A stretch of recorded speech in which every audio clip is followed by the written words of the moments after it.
We are the intrepid who don't melt.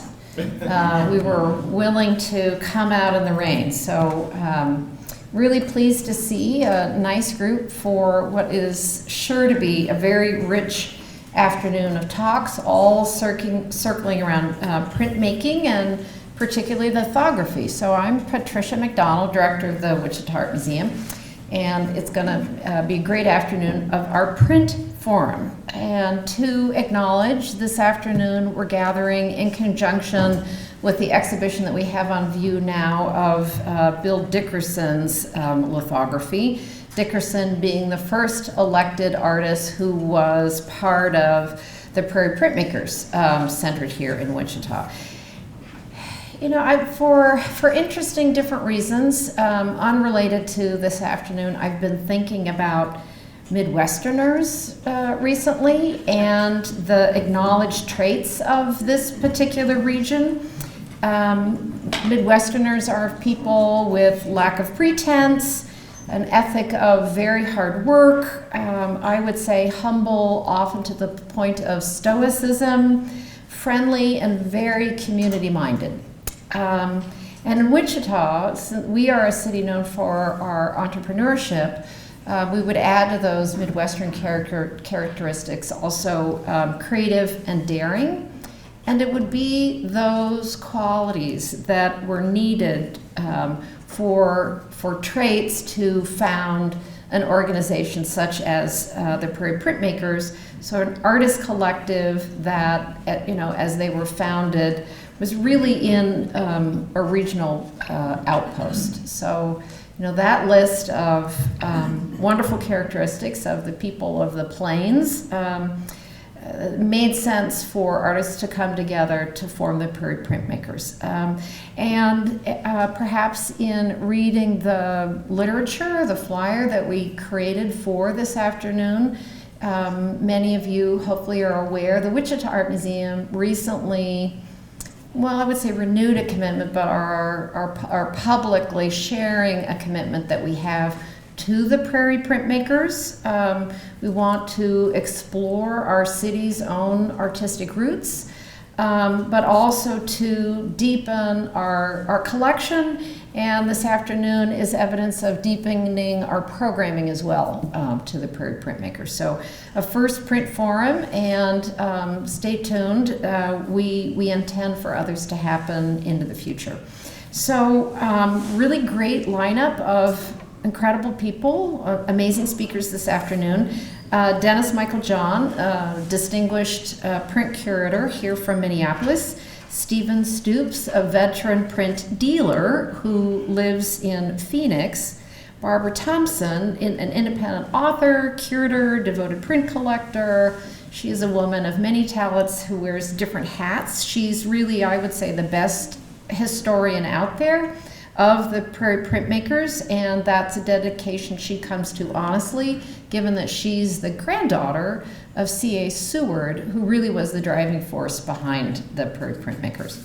So first up this afternoon is Michael Jon, who is currently the Senior Associate Curator in the Department of Prints and Drawings at the Minneapolis Institute of Arts. And in that department, he takes the modern and contemporary turf. He has an undergraduate in art history from University of Wisconsin in Madison, a master's from the University of Minnesota, and interestingly, his master's thesis was on the German artist Anselm Kiefer, and he was perfect, as I learned, by extending an invitation to him to speak on lithography. His pretty quick response was, "Oh my gosh, that's my absolute favorite medium," sort of in the printmaking list of options. He's been at the Minneapolis Institute of Arts for roughly 28 years. So a person with real command of and has dug deep in that particular collection. His most recent publication project has been on the 20th century outsider artist James Castle. He's done any number of books and articles over the years. I guess I would also call out, he published a book on Vermilion Editions Limited, doing both a history and a catalog raisonné for that fine art press. And it was a fine art press that was based in Minneapolis from 1977 to 1992. He's done exhibitions, very wide-ranging, from the British landscape tradition to James McNeill Whistler, from, actually, interestingly for us here in Wichita, Jean Moreau, to Robert Rauschenberg. And his talk generally today is on lithography. Please help me to welcome Dennis to the podium.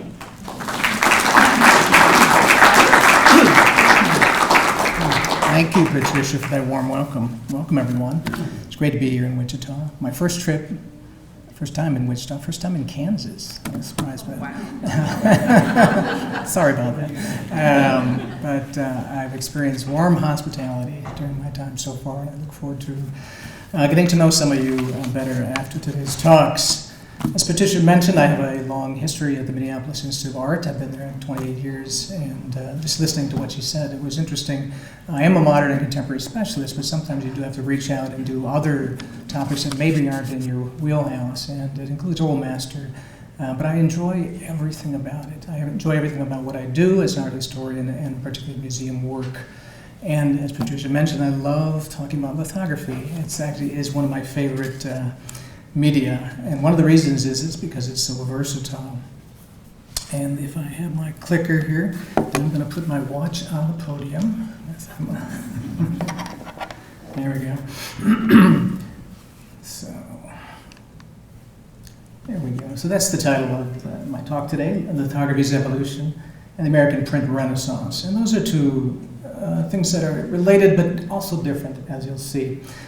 I also put a quote on the bottom, which is sort of a print curator's credo.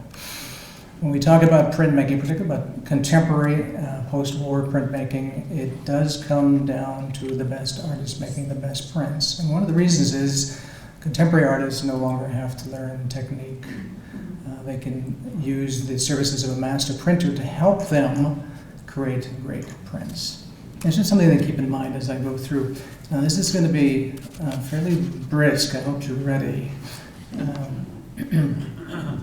I came upon this quote from C.A. Stewart, a hometown boy, and I thought it was perfect that he was describing his thoughts on lithography, and it was right to the point of what I believe and what I want to talk about today. So lithography is very much the draftsman's medium. So for my talk this afternoon, I'd like to present a necessarily brief overview of the rich history of lithography as an art form, one of the four principal methods of printmaking still in widespread use today. I fashioned my talk as something of a visual travelogue, allowing you to experience the evolution of lithography from its humble beginnings in Germany and England in the early years of the 19th century to its phenomenal growth over the next century and a half, and its renaissance as a fully collaborative enterprise in post-war America, one that continues to this day.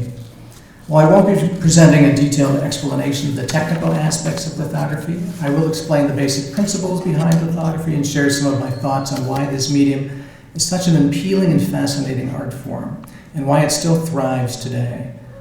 I'll rely on images drawn largely from the extensive graphic arts collection of the Minneapolis Institute of Art. Not surprising. We have a tremendous collection of lithographs from the very first incunabula in the early years of the 19th century right up to the present time. Indeed, my home institution owns exceptional holdings. And there's, I love that quote. The great appeal of lithography, both among artists and those who appreciate the art form, lies in its ability to perfectly translate an artist's drawing into a new form that is both original and reproducible. Drawing has long been considered the closest embodiment of an artist's thoughts and compositional ideas. It is also one of the most personally expressive, an automatic technique that captures the immediacy of the artist's hand. Lithography carries the same possibilities for such creative expression. Though lithographs are typically issued as limited editions, there is an inherent potential for producing an unlimited number of impressions from a single stone or plate. Like nearly all forms of printmaking, their status as multiple originals provides a means for the wide distribution of a single image and affords a certain degree of democratization among collectors, as prints are generally more affordable than unique works of art, such as painting and sculpture. This idea for the masses is inherent in printmaking as a whole, despite artificially imposed limited editions and the extraordinarily high prices certain prints achieve in the market. So we're going to do a little quick history lesson on printmaking.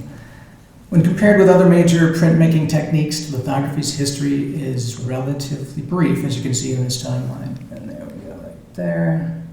Second to the newest. And for fine art lithography, it's even less, only about 200 years since artists such as Géricault, Vernet, Goya, and others showed the true potential of lithography as an artistic medium.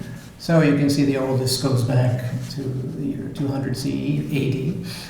In China, woodcut screen printing, remarkably old. When we think of screen printing, most people think of it as a 20th century phenomenon. And as a commercial, as an artistic commercial medium, screen printing really took off in the 1920s, but it's been used for centuries. Engraving, you can see, developed in Germany in 15th century, etching soon after, monotype in the 17th century. That one's a little baffling because the monotype is among the simplest of printmaking techniques. It's really just a painting on a piece of glass or metal and putting a piece of paper on it.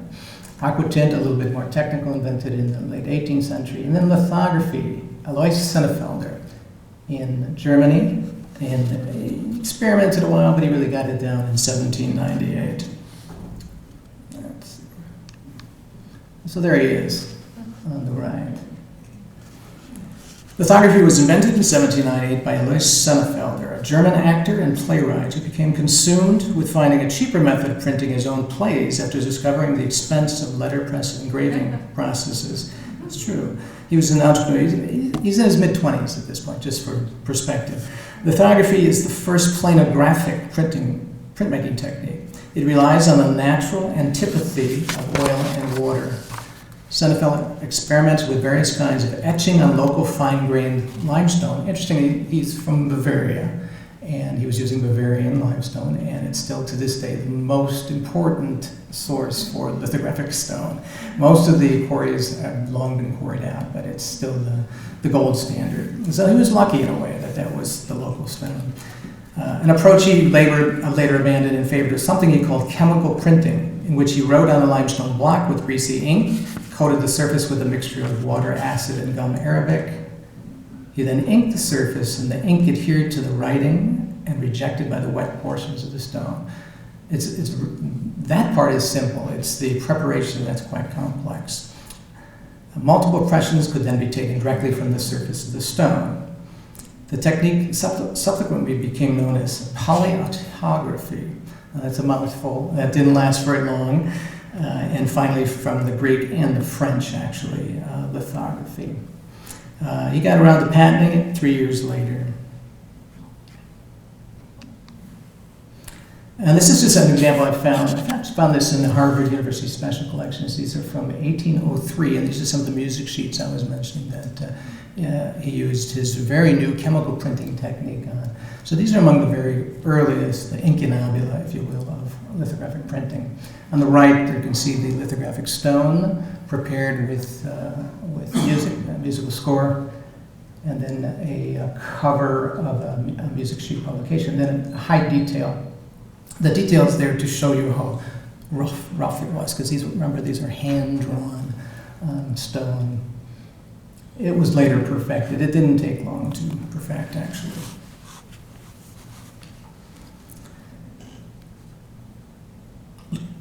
Looking at the history of lithography as a whole, there are four main principal periods when the medium flourished among artists following its first appearance in England and Germany in the first decade of the 19th century.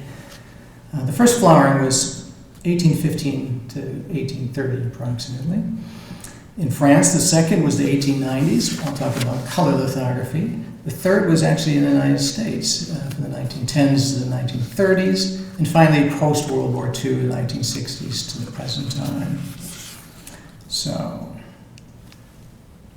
early lithographs. This is considered the first artistic lithograph. And this is Benjamin West. Benjamin West was a painter primarily, and he was an American, but he worked mainly in Europe. And he is not here, for he is risen. It's the angel of the resurrection. The print dates from 1801, so it's right then. So Senefelder is developing his technique. West is engaged to make a pen lithograph, so literally he's drawing with a quill pen and ink on a stone. And they were published as a group in the very sexy title, Specimens of Polyautography, published by Philippe André. So André would have been licensed by Senefelder to produce this. So this is considered the first lithographic portfolio in history. Another one, this was from an expanded version of the same portfolio, 1807, John Laporte, getting a little bit more detail, but still it's a pen drawing. And the early practitioners and Senefelder himself saw the potential for reproducing drawings. So there's a difference between reproducing drawings and making original lithographs, but we're in the very early stages. That will change rapidly. Then they discovered tone. Crayon the next year. This is an example, medical Quadrille German of a Gothic cloister, but still very, very primitive. And there is his treatise. It actually took him 21 years to get around to writing the treatise. He wrote it in German first, of course, his native language in 1818, and then translated it into English and French himself, which ended up quite the feat. This particular volume you're looking at, I took this picture. It's in our rare book collection at the Institute. When I first came to the Institute years ago, I found this in the reference library as just an ordinary treatise. This is a very rare book, so it's now in the special collections. But there he is on the left. And this is the type of thing that's in. There's examples of printmaking, lithographs, and then technique as well as equipment. And this is the first litho produced in the United States. So this is 1819, so about the same time the treatise came out. Bass Otis, published in a magazine, an eclectic magazine. I'm guessing it's a literary magazine. Again, it's a pen lithograph, so essentially a reproduction of a pen drawing. So this is what's going on in the United States, 1819. And this is what's going on in France. You can see how much further advanced they are. So what you're looking at is a lithograph by Carl Vernet showing a lithographic shop in Paris. And you can see all the wares available for purchase. There's already an industry there. There's a recognition of lithography as an art form. So lithography really took off in France. And one of the principal artists of making artist lithography more popular, well, there are actually two, would have been Theodore Géricault and Eugène Delacroix. And here's Géricault. One of the French Romantic painters. Both Géricault and Delacroix came to appreciate the shifts of tone that could be achieved through lithography. I think you can see that in the slides. Emulating the dramatic effects that produced with charcoal or black chalk. Géricault was an amazing artist, and his lithographs are amazing. He made about 80 in a period of 6 years and then died very young, age 33, 34, or 37. What's my math? 30? You do the math. In his early 30s. He loved horses, and he went to Versailles and outside of Paris, and he also went to England to a studio training course on how to paint and draw horses. And he's rarely been equaled in that. And a number of the lithographs that Géricault made are of horses. We have an album in the Institute's collection. It's a very rare album, and it has about 50 of Géricault's lithographs in album form. The one on the right is an early boxing scene, 1818, probably borrowed from another source. Boxing was not popular, or even, I'm not even sure it was legal in France at the time, but it was in England. And there's another example of Géricault's mastery. He really was considered one of the great masters of lithography in the 19th century, and he literally worked on it for 6 years. You wonder what would have transpired if he had lived a long life. But I think you can see the absolute beauty of these pieces. And some other examples. Again, this is the French Romantic School. This is after Proudhon, so it would have been after a Proudhon chalk drawing. And then Mr. Goya. Who'd have thought? So Goya's at the end of his life. He's traveling in France, goes to Bordeaux and to Paris, and he sees lithographs, and he thinks most of what he saw was absolutely dreadful. He didn't see Jericho, I'm guessing, and probably not Delacroix either, but he decides to make a small number of lithographs in Bordeaux with a local printer, and this is one example that's in our collection. It's a very rare piece, one of 4, called The Bowls of Bordeaux. And he was accompanied by a young artist to his time in Bordeaux. And the artist wrote, and I'm just going to read this to you because I think it's interesting, about Goya's working method. Speaking of Goya, the artist worked at his lithographs on his easel, the stone placed like a canvas. He handled the crayons like paintbrushes and never sharpened them. He remained standing, walking backward and forward from the moment to moment he judged the effect. He usually covered the whole stone with a uniform gray tint and then removed the areas that were to be light with a scraper, just removing some of the ink. Here a head, a figure, there a horse, a bull. The crayon was then brought back into play to reinforce the shadows and accents, or to indicate figures to give them a sense of movement. All of Goya's lithographs were executed with a magnifying glass, not in order to do very detailed work because his eyesight was failing. So you have this very impressionistic effect of his drawing, and he was a fantastic draftsman, but you do wonder how much of it was due to his inability to see. But these are very beautiful, dynamic, expressive lithographs of, and actually some violent. This is the least violent, actually, the 4. It's the only one we own. They're incredibly rare.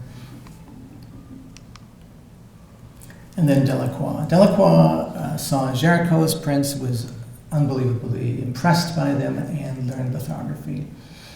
And he did a series of 17 illustrations for Goethe's Faust. This is the good old flying devil over the city. I had to put that quote up there just for your entertainment. And Goethe's response was that Delacroix's lithographs were beyond anything Goethe could have written himself. Quite the compliment. There were out of time. A very famous lithograph by Delacroix. He would go to zoos and draw animals. And honestly, it's sad, but he would draw dead animals that had died in a zoo and were available for artists to draw privately.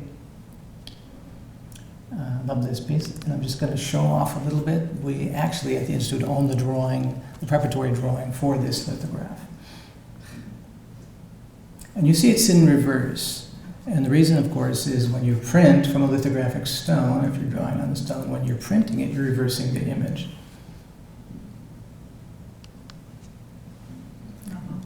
Other artists of note, you all know Antoine Daumier, and the great caricaturist.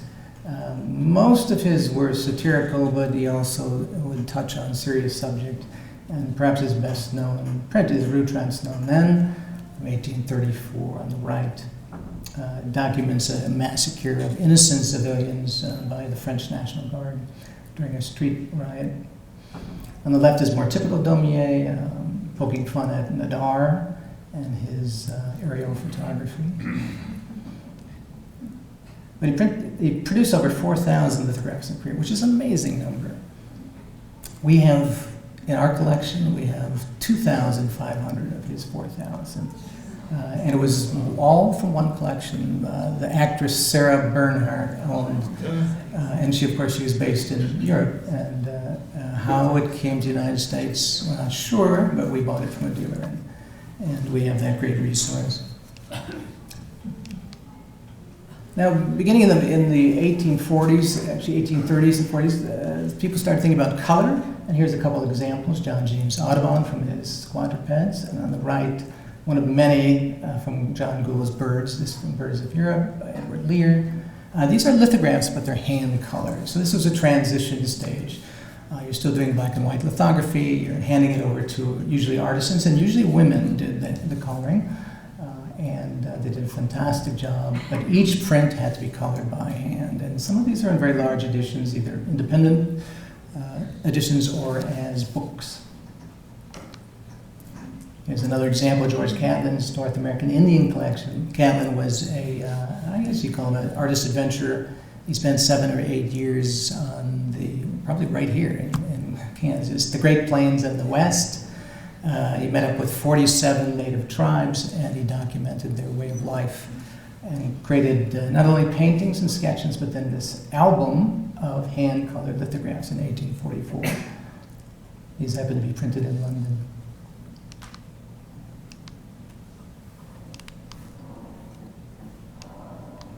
Oh no. Advance. Oops, we're missing. Could you go back one?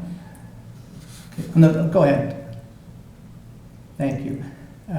Thomas Schotterboys. What you're looking at here is the artist that developed the first color lithography, true color lithography. The process was patented in 1837. I didn't have an example from 1837, but this from 1842 of Westminster Abbey. You can see it's rather primitive, and it was done by making a lithograph and then creating these basically blocks of color. So we tend to call these color-tinted lithographs. Oops, sorry about that. And the Midnight Race on the Mississippi. So we've all heard of courier knives. There were courier knives, and there were many competitors to courier knives. And this is an example of it's a hybrid, so it's part color printed and part hand colored. Sometimes the color printing would be unsatisfactory, so they'd have workers go back in, and it's called touching or retouching the place. This is a bit of a hybrid, but what this represents is a change in the middle of the century. Lithography had transformed the role of art in America. Before the advent of lithography, the general public had little art in their lives. Prints intended for display, produced by woodcutter engraving, had a long history, but these prints were generally expensive and limited in distribution to the social elite. Lithography allowed for the production in large numbers of inexpensive, often colorful prints, which could be purchased by the general public for display in their homes or work. I mentioned Courier and Ives, a firm located in New York City. They were the leaders, but there were many others, and this actually is not a Courier and Ives production. Unfortunately, over time, many of these color-printed lithographs, sometimes called chromoliths, led to a general decline in the quality of American lithographic prints. Not until the 20th century would American artist lithography regain its footing.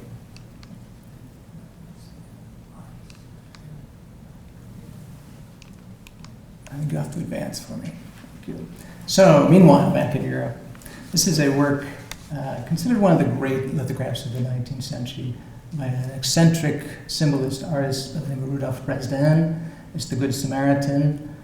You can see the incredible detail. He was a mysterious figure, draftsman and printmaker. His subjects were enigmatic, often containing demons and phantoms, strange wooded landscapes such as this, odd animals. He was a favorite of the Romantic poets and authors, understandably. And the Good Samaritan, as I mentioned, is considered one of the greats. And what I've done is given you, you'll have to advance for me. I think this is, I'm clicking, a detail. This is a very small detail from this lithograph of the trees.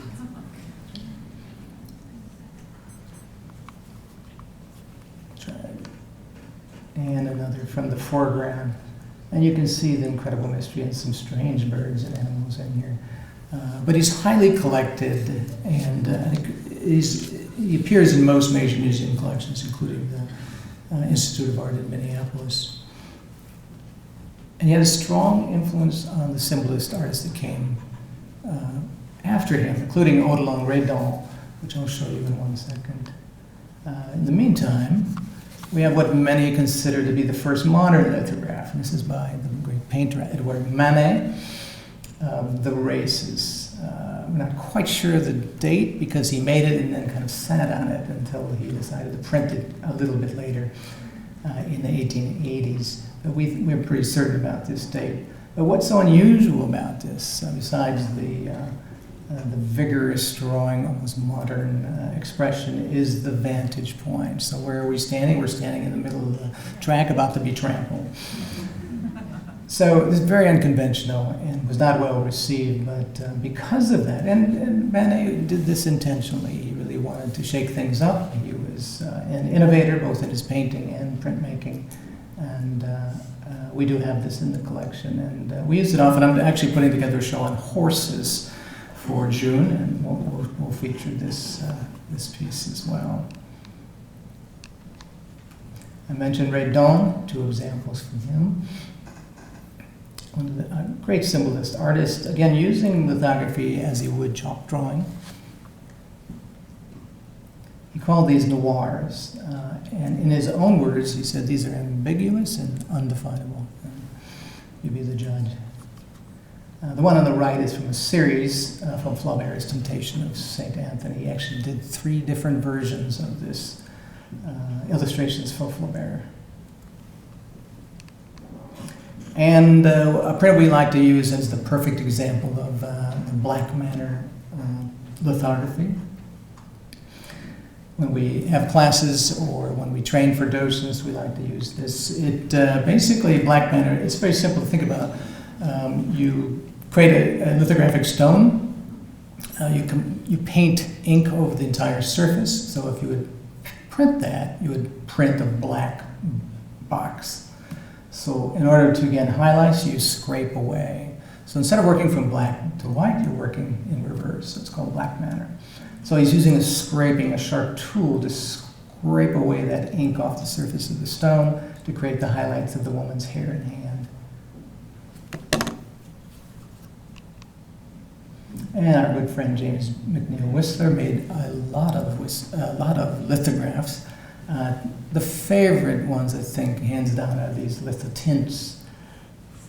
Most are of the Thames River in London, where he spent most of his life in England. And these are absolutely beautiful in person. They're very, as you can see, they're very ethereal. They're just foggy days in London. The one on the right, to get that blue tone, again, it's not a color lithograph, but all you have to do is use a thin sheet of blue-gray paper, and you get that effect. Katakowicz, one of the great graphic artists of the 19th century, and she was strictly a graphic artist. She made a few sculptures, but she really focused on printmaking and draftsmanship. This is the working woman with blue shawl, a 3-color lithograph. And we're blessed to have a proof before publication in an arts magazine. And there's him, which is signed. And on the right, Degas, again, an experimental printmaker. He worked in all media, including lithography. Typical subject for him. And John Singer Sargent, American, but working almost entire career in Europe. Made just a handful. And this, unfortunately, is not one that's in our collection. I tried. Years ago, I tried, and now it's unobtainable. It was an edition of 20. And it says transfer lithograph, and I'll quickly explain transfer lithography. It's very simple. Instead of drawing directly on a stone, you draw on a special piece of paper that's been treated specially to accept ink, and then you transfer the drawing on paper to the stone.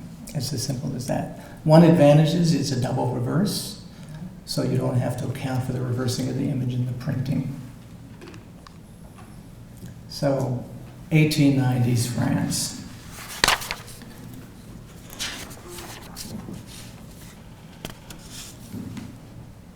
Color lithography. I showed you color lithography in the 1830s, very primitive. By the 1890s and before, 1880s, artists were starting to introduce color. On the far side is Gauguin, and Gauguin made a number of beautiful lithographs, and he liked to print on yellow paper, so it's sort of a shortcut way to get a color lithograph, if you will. Edvard Munch, also a prolific printmaker. I like to tell the story. After Munch's death, his studio was opened and the contents were removed, and there were 15,000 impressions of prints in his studio left. Most went to the Munch Museum in Norway. But his solution was just use a color ink. So we have separation too, and a good color for a sad subject. And then the French. On the left is the cover of the Stamp Original portfolio from the 1890s, and then on the right, a print by Rasson from that album. A number of these albums were produced, all color lithography, and they were aimed at the wealthy collector. And one of the great masters of color lithography, you all know, Toulouse-Lautrec, the Englishman at the Moulin Rouge on the left, and the femme auteur, woman at her bath on the right from the series L. Again, Toulouse-Lautrec lived a short life, but he was extremely prolific and extremely talented. Introduced a number of different creative techniques, including the spatter technique, which I don't think shows up on any of these, but and he worked with commercial printers, poster printers, which you'll see right there. On the left, Toulouse-Lautrec, on the right, PAL. And these are advertising posters for the concert cafes of Paris in the 1890s. So each of the colors would have been printed separately. It's an additive process. You can see how advanced it's become. Pierre Bonnard, the little laundress, he was influenced by Japanese art, and I think you can see this in the perspective and just an unusual subject. I love this print, and I included it in a show I did on labor, and she is working. It's kind of a sad, I should complain, it's a bit sad. It's cute, but the little laundresses were child workers, and they were not working because they wanted to. And then this is the book called A Parallel Monde, In a Parallel Way. Bonnard did the illustrations, and Paul Verlaine is the author, and you can see he printed it in this rosy pink. And a couple things come to mind. It's considered the first modern artist book, and one of the reasons for it is how, and it may seem silly now, but the fact that the illustrations and the text are not separate. So up until this point, the text, letterpress, and the images would always be separate. So the images would support the text. In this case, they're on equal footing. So he's actually, in many pages, including this page, the images go right over the text. So the choice of ink color was important so that you could still read the text. The other part of this story is that when this was printed, this was actually sent to the government printing office in Paris, and you get an official seal of approval, and it was being printed, and production stopped, and turned out that the officials who were in charge of printing did not really know the subject matter of this book. Well, they assumed it was a book on geometry, when it's really a book on lesbian love. So that was removed. They removed their stamp of approval. It was printed separately. We happen to have 3 copies of this book, one with the stamp and 2 without. And the ones with the stamp are quite rare. Oops, skip one. Steinlen Scats, we all know, I think. This is this summer? This is winter. He did 2, winter and summer. And then Henri Riviere, 36 views of the Eiffel Tower. He did a series of lithographs, different vantage points of the building of the Eiffel Tower. So again, books were important in Austria. Kokoschka, one of the earliest expressionist books, 1907-08, The Dreaming Youths. This is color lithography with letterpress together.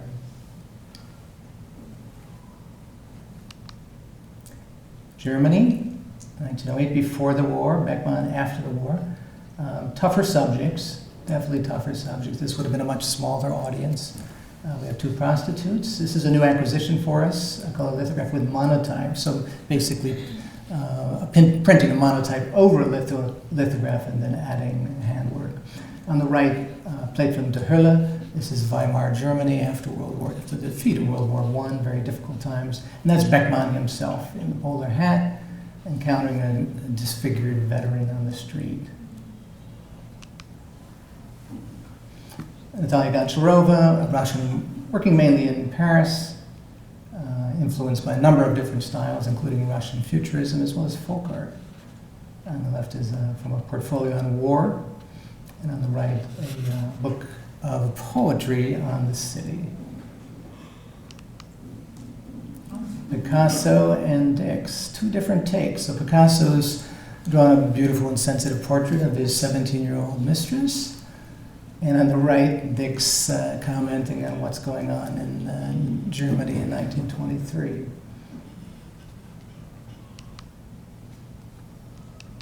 Oops, sorry about that.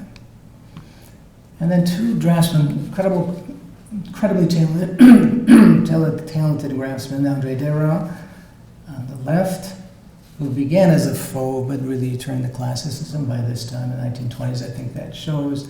And Henri Matisse, and you don't think of Matisse's prints too much, but he had a flurry of activity in the 1920s where he made several dozen incredible lithographs, including the nude and the blue cushion. So what's happening in the United States?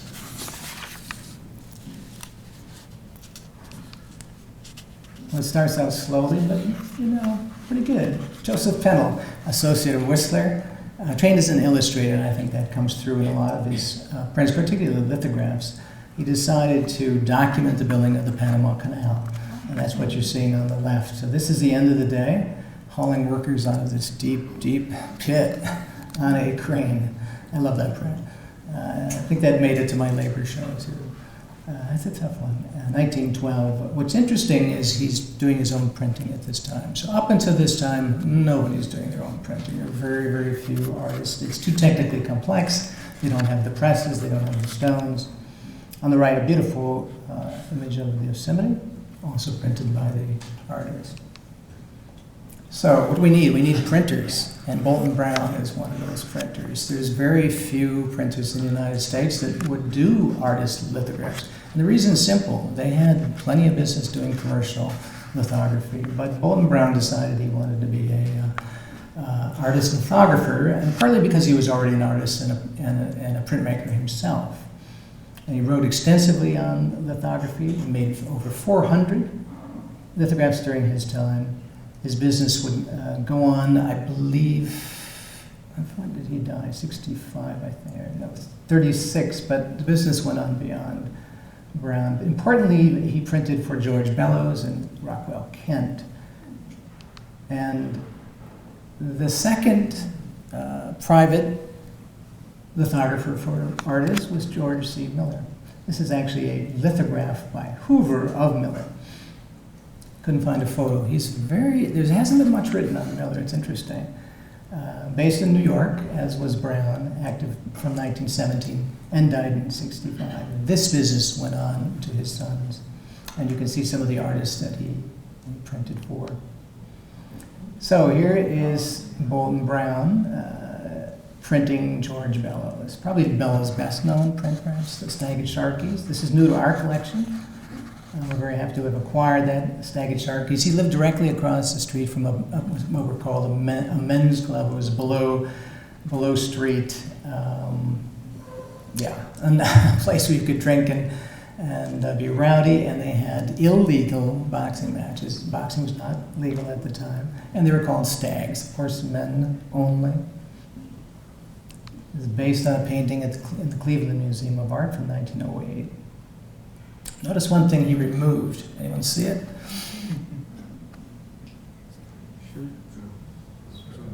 The ropes. He removed the ropes in front. He wanted a little bit clearer view. I think it's just a compositional change to make these very classically minded figures more visible. And there's a close-up. It's a beautiful print. And let's see, he threw himself in. Yeah, he's right there. And there's Bellows himself looking on. Others working in the period, 1920s, Louis Lozowick, view of Minneapolis, my hometown. Obviously, influence of Cubism and Futurism. He did a whole series of cities across the country, both in paintings and in prints. And this is printed by George Miller. Another by George Miller, Howard Cook. And it makes sense, these are urban scenes, these mostly New York-based. The printers were in New York, it was just easier access. And then, interestingly, Mexican artists would have prints made in New York, usually in collaboration with a gallery. You can see the Orozco print was published by the Y Gallery in New York. George C. Miller did the edition in the 20s. And on the right, Arenal. Actually, this was originally published in Mexico City, but it was re-released in the United States. They were very popular at the time, sort of as exotica. And a local favorite son, C.A. Seward. And you'll hear a lot more about Seward in Barbara's talk. But he was not only an artist and printmaker, but also a lithographer, both commercial and for artists. And you can see some of the things he was involved in here in Wichita. And I found one, I guess my favorite of the many prints that I found online of the Aspens in Hondo Canyon, 1928. Another Kanzen, Sanzen. We had a local collector in Minneapolis who loved Sanzen's work, so collected it. I collected half a dozen paintings, drawings, prints in every media, and he generously donated several to the Institute, including paintings. Often considered an impressionist. And Dickerson, who you'll hear about, I believe, in both of our speakers following me.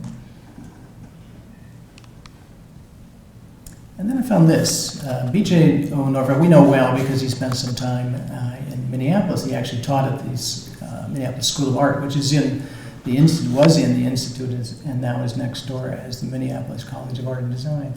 I found this print, and it was unlabeled. I needed something more for my labor show, and I love Nordfeld, so I just went through blindly and found this unlabeled print, and it turns out that it was a Kansas scene, and it's called Railroad Workers, and it's absolutely beautiful, more beautiful in person than this image, but and then I learned that he taught at the Wichita Art Association in the 30s and was associated with Dickerson, actually stayed with the Dickerson family. And this was probably printed at Dickerson's studio. Millard Sheets, a California artist, color lithograph. This is a public works of art project print that was distributed free to various institutions across. This is a big print. It's meant to be for an institution. And you can see the two principal projects. These were relief programs for unemployed artists. So the first lasted only a year, and it was restricted to American scene topics only, so nothing tough. You know, we don't want to see any misery. We don't want to see starving people. We want to see bucolic landscapes such as the one with the frolicking horses. It is a beautiful piece in person. The Federal Art Project followed, which lasted about 8 or 9 years. They set up community centers across the country, and the subject matter that artists could engage in was unlimited, so you do get tougher material. All of the products from both of these programs was distributed free to schools, hospital, government centers, but they paid the artists in cash, which was a good deal for them. About the same time, actually 1934, the Associated American Artists was founded in New York. And this was a gallery and I guess a publishing enterprise that engaged professional artists, the best they could find, to make lithographs in order to create large editions. And the editions were generally 250, which is considered large, and then advertised as original art to the middle and upper classes of America. And they did it through publications, they did it through mail order, and they also eventually opened galleries in Chicago and Beverly Hills to get the word out in the print. And you can read some of this promotional materials. The price was $5. And at the time, prints, etchings, other forms of prints were generally going for $10 to $15, so it was definitely cheaper. You could get a deal if you ordered 6, $25. $2 extra if you wanted a frame. And $5 in 1934 equals $91.45 today. So it's still a bargain. It was a very, very successful enterprise. It was poo-pooed by a number of the upper crust galleries, and some of the artists that became associated with the AAA were actually, they lost their representation. Here's some more of the publication. So they would send a patron's supplement. It's kind of a savvy way to advertise, but also to project the idea that you're part of a group, that you're a member. The AAA closed in 2000 after a pretty good run, always in New York. And each print had this on the back of it, an ID, and then a brief biography of the artist, which was a very smart thing to do. I think it helped people understand. And these were definitely marketed as originals, which they are, and it allowed people to own art by important artists. And one of the first was Thomas Hardin Benton. Now, the founder of AAA claimed that when he encountered Benton in New York, he was living in squalor. May or may not be true. But his participation in this project really helped him advance his career. And you know, this was the Depression. These are tough years. So planting on the left, 39. This one's actually on the right from the World War II period, wreck of the old 97.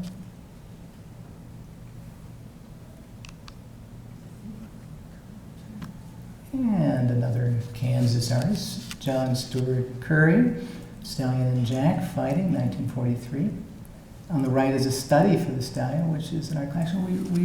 A dealer I forget where he was from, but he offered a number of drawings by Curry that were studies for prints. Well, print curators love that kind of material because we love the process, so we're able to show this. So this is actually a beautiful little drawing in preparation for the litho. And you can see also that it's reversed. So the horse is fighting the horse is fighting a mule, I believe. I'm not sure who's winning that. And a very well-known print by Curry, Our Good Earth. The litho is on the right, of course. And then just showing you the progression of production. So originally this started as a watercolor study here. And then he created a full-blown oil painting, which is at the Chazy Museum in Madison. From that, this is the middle of the war. It was used as a war bond poster. And then finally, he created a smaller version as a lithograph. But it's a beautiful image of the farmer as hero. There's a lot going on here that's not actually noticeable at first, but this is obviously very muscular. It's all about what America is doing during the war to feed themselves, and what values are associated with the average American. In this case, what are the values of the farmer and how they can be associated with all Americans? And of course, hard work, resilience, independence, entrepreneurship, passed to the next generation. So these are the future farmers of America. The farm, by the way, is right back there. Standing in a field of wheat. Wheat symbolizes bread. Bread symbolizes Christianity. And if you look carefully, we have the Trinity here with the three stalks. So very subtle. It's subtle, I grant you that, but it's definitely there. And then very happy subjects. Charles Birchfield, a Ohio artist, The Summer Benediction, and friend Grant Wood from Iowa in the spring, in his perfectly idealized farmscape. He's a smiley guy. Grant Wood actually made very few lithographs. I think it's, 24 or something, maybe fewer than that. As did Birchfield. Birchfield was a wonderful watercolor, so I'm not sure he wanted to spend a lot of time. And of course, a little bit of humor, so we throw in Wanda Gog. Both of these artists happen to be from Minnesota. Adolf Dane. They both studied at the Art Institute in the 20s and 30s. And there's the art lovers on the right, and the siesta on the left. Benton Spruance, Philadelphia, a little bit darker, showing the monotony of a worker's life in the city. And on the right, a tough one by Rico Lebrun of a war veteran. So that's a quick introduction to what was happening after the war. So I want to talk about Lazansky for just a moment. Mauricio Lazansky is not as well known as he should be, but he should be well known because he was a major influence on the popularization of printmaking in America and the formal training of printmakers at the university level. In 1945, he established the first print department at the School of Art at the University of Iowa in Iowa City. He retired in 1986. He did specialize in intaglio, but what was important was the establishing of these print departments that covered all media for undergraduate and graduate students. And the main ones were at Iowa City, Madison, Wisconsin, and Bloomington, Indiana, Kansas, I'm not sure, University of California, Davis. And these were really precursors to the collaborative print process. In 1960s, Time magazine dubbed him the nation's most influential printmaker. Lazansky was devoted himself to exploring the expressive possibilities of graphic arts. He had contributed significantly in establishing printmaking as a meaningful and critical art form of the 20th century. And as a result, he had become one of the first in a generation of important printmakers to teach scores of students, who in turn are teaching scores of future generations in the country.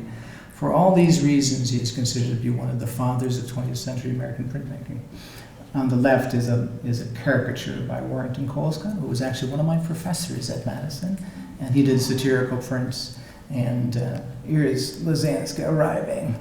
Lazansky was originally from Argentina, so I think he's even though he's coming from New York, he's drawn him as a what's the expression? A polite expression, just off the turnip truck. But Lazansky he lived a very long life, as you can see, and extremely influential.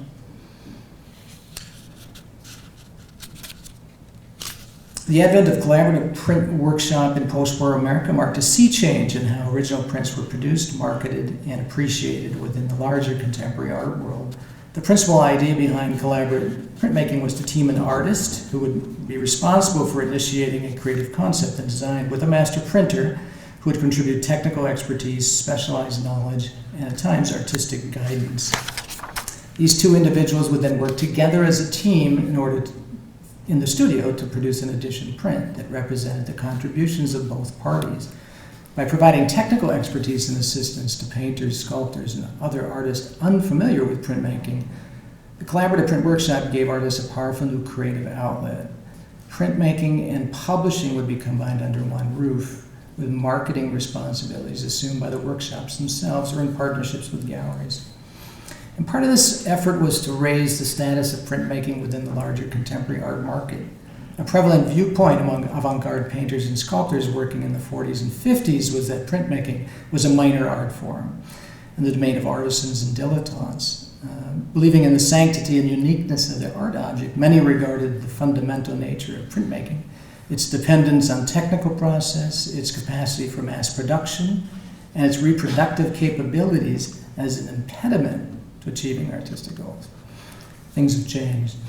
Many of these same artists, however, would come to embrace printmaking as a vital and versatile mode of creative expression. They just needed a little push, and that push came from one of the pioneer founders of collaborative presses on America's East and West Coast. And what you're looking at is a slide of Tatiana Grossman and Robert Rauschenberg. Tatiana was the founder of Universal Limited Art Editions, which is the first collaborative press in the United States. Grossman was a Russian-born former illustrated book publisher who founded the first press in America, located in Long Island, New York. Her inspiration for enterprise came from discovering two lithographic stones buried in her front yard. She became intrigued with the idea of producing original prints rather than reproductions of paintings and drawings she was printing as a book publisher. Grossman named her enterprise Universal Limited Art Editions, better known as ULAE, and then started inviting painters and sculptors who had never made prints in their lives, and Rauschenberg was one of them. And let's see what I've got next. Larry Rivers was another. This is 1957, so this is right at the very, very beginning. Jasper Johns, 1963, drawing on stones. Rauschenberg was extremely reluctant. It took many invitations to get him to come over. And there he is having fun. And in the 1960s, Lee Bontekoe, another artist who had never made prints before. And there's one of John's productions from UNLA, and Grace Hardigan on the right. Here leaves the ship. And you can see they're quite simple, black and white drawings on stone.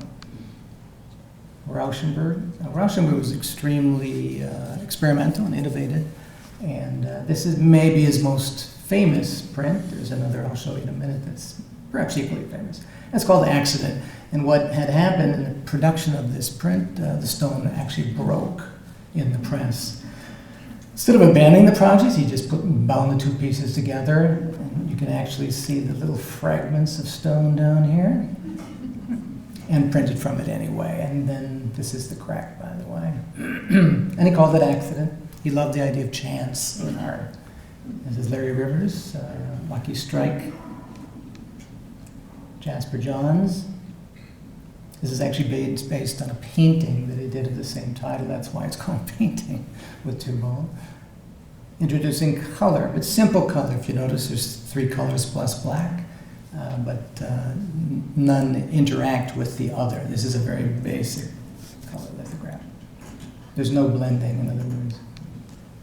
There's Lee Bonacu's contribution, also very simple color, 2-color. And on the right, Jim Dine, also 2-color, white and black. And Kiki, I have to throw this one, Kiki Smith, a little bit later, 1990. Called, well, it's untitled, but it's called Hair. She actually printed this by soaking her hair with liquid lithographic ink and then rolling on a stone. She was very interested in feminism and, of course, the body. The aspects of the female body were important to her. On the West Coast, LA-based painter and printmaker June Wayne founded Tamron Lithography Workshop in 1960. She had first taken up lithography in 1948 at the workshop of Linton Kistler, a local lithographer who operated a modest facility in Los Angeles. She later traveled to Paris to collaborate with master printers. But she was frustrated. There weren't printers. There was one. And you can see that it's very, very modest scale. Here he's working with Jean Charlot, here Charlot and Palmer Shop. But you can see the tiny stones. It was a very, very modest operation. He also did commercial photography. He did write a book, how-to book, but it wasn't enough for Wayne. So she took it upon herself to create Tamron Lithography Workshop. And Tamron is an interesting organization. It is a collaborative press, but it's also a training program for master printers. It still exists today. Based in LA for the first 10 years and then moved to Albuquerque, New Mexico, associated with the University of New Mexico, and renamed the Tamron Institute. Bruce Conner on the left, Willie Cole on the right. And Tamron, I should just point, they would train master printers, and then those master printers were expected to go out into the world and found their own collaborative print shops. And one of the most famous graduates of Tamron's program was Kenneth Tyler, who became technical director at Tamron. Before setting out on his own, he founded Gemini. That is what you see here. Gemini was known for their extremely large, complicated projects. They're still in existence. Most of these early presses actually are still running today. It's quite interesting. And just an example, this is Robert Rauschenberg's color lithograph with screen print. So not pure lithography, but also introducing another technique, screen printing. This is actually a full-scale X-ray of Rauschenberg himself, so it's a self-portrait. Yeah, I don't know about the safety of it, but and it's big. And it's important. I wish we owned it. This actually belongs to the Walker Art Center in Minneapolis. Some of the others who worked at Gemini, Roy Lichtenstein, Piece Through Chemistry. This was a recent gift to the Minneapolis Institute of Art. It was actually acquired by a local collector who is fearless, so he decided one day he was going to call Roy Lichtenstein on the phone, which is hard to do with an artist of stature. He did it. He got through an assistant.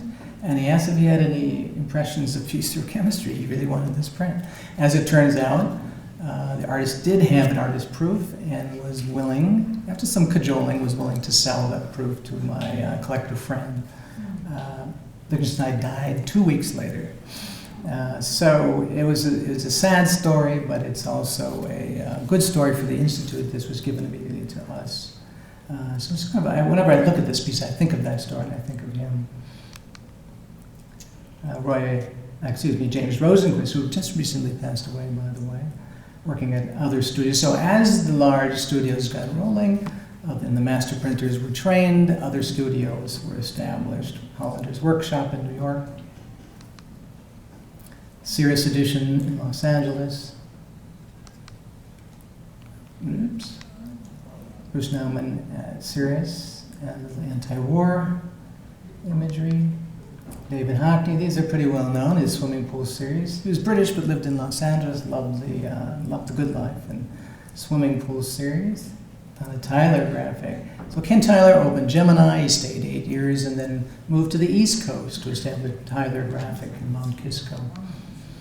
Worked with Joan Mitchell. These were done in 1992. Joan Mitchell came in. She was very ill. She was suffering from lung cancer. And these are the last prints she ever did. They were finished and signed in June, and she died in October. They're beautiful. They're big prints. So these are 6-footers. Chuck Close and Vermilion editions in Minneapolis. And on the right is actually Stephen Anderson, the master printer there.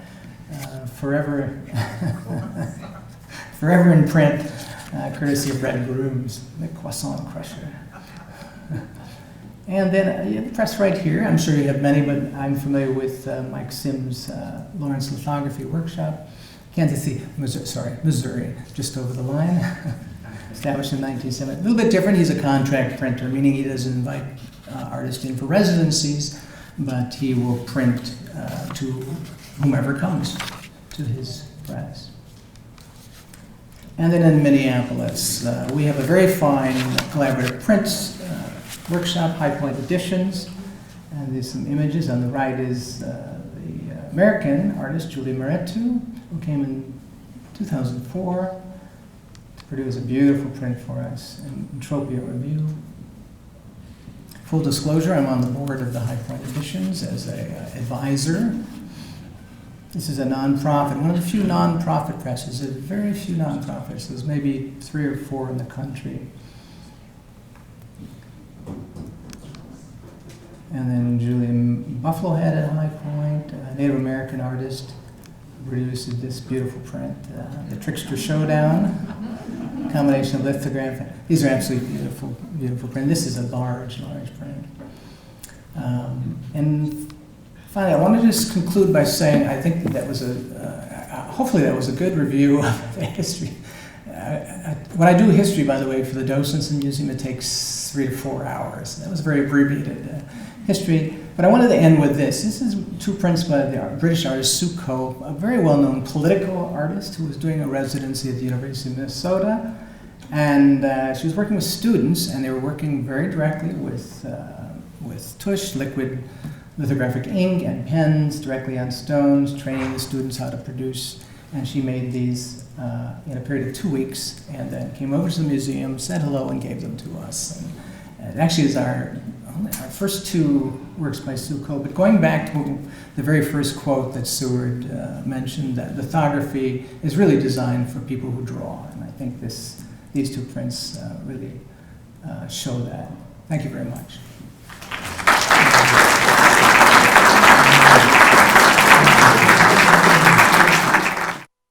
Appreciate the opportunity to come to you today. This is I brought lithographs, but they're from my personal collection for the most part. Some of them I chose from my inventory, but for the most part, these are things that I've had in my own collection for about 30 years. I've actually been dealing a little longer than 30 years. And also thanks, Barbara, for suggesting that I come and get to share my collection. A lot of times my collection, I only bring it out and look at it maybe a couple of times a year. They're in Solander boxes, and I get to bring them out and remember why I bought them and why I enjoy them. And then I put them back in these boxes because you can't hang everything if you're an addicted collector, as some of you know. It's impossible. So I've always loved the Depression era. and I must have been born a little bit out of time, it seems like. But I like and have collected things from the 30s and 40s. So this is what I'm hoping to do, is show you a print, and then I wished I told Dennis earlier he stole some of my images, but I'm going to show them anyway. But I hope to be able to show you from a dealer's perspective on some of them, and I'll show you the images. And I don't have the birth and death dates up there, so I hope to, go through those with you. So the first print that I'm going to show you is the Millard Sheets print. This print is a wonderful image, and if any of you have been to Los Angeles before in the 1930s, this is what it looked like, close to Bunker Hill. These aren't actual size. This is actually smaller than this. But this is a large print. This actual print size is 22 inches height before width, so it's 15 3/4 by almost 22 inches. And a lot of them from this period are smaller than this, but I really like this print, partly because of the size of it, but I really like the subject matter. You have the women gossiping about everything that happened during the day there. The laundry's freshly washed in the tub on the right and hung in every imaginable space. And if any of you know LA, like I was saying, this is the Bunker Hill area, and just to the left of that is the famous cable car line called Angel's Flight. This lithograph was widely exhibited by Sheets. It was exhibited, he sent it to the Art Institute of Chicago in 1934. The Dallas Museum owns a copy, and it's in the Cleveland Museum of Art as well. This print was done in 1934 and was probably a WPA print, I believe. And we think the edition size is 50, but some think it could be an edition of 75. I was recently in Washington, D.C. doing a print fair, and I made it over to the National Gallery, and they have a print exhibit up titled The Urban Scene. And this print was actually included in that, and it was gifted to the National Gallery by Dave and Reba Williams. And they were two really avid New York City print collectors. I don't know that they are still collecting. I think they went on to something else. But for many, many years, I can remember we would do a little catalog.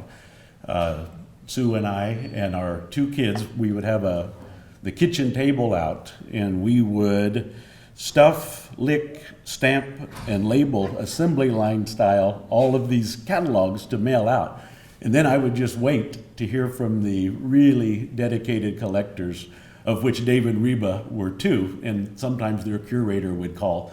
But we had a similar taste, so they would call, and I would wait for their call and sell a few things to them.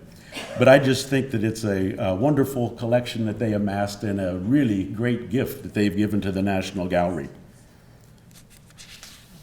The next print,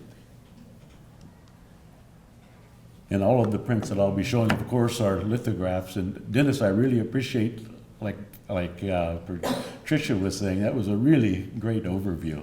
I love that. So mine's a little more focused, but this is a print by Sydney Raines. She was born in 1907 and died in 68. It's titled Interior Number 4. It's a lithograph probably from 1938, 37, 38. It's an edition of 30 or less because it was probably a WPA print. I'm really attracted to this style of design, the rounded corners and the very few straight lines. Recently, while going through some reference books, I found that this print was exhibited at the 39 World's Fair in New York. And the 39 World's Fair book has always been one of my favorite reference books just to pour through.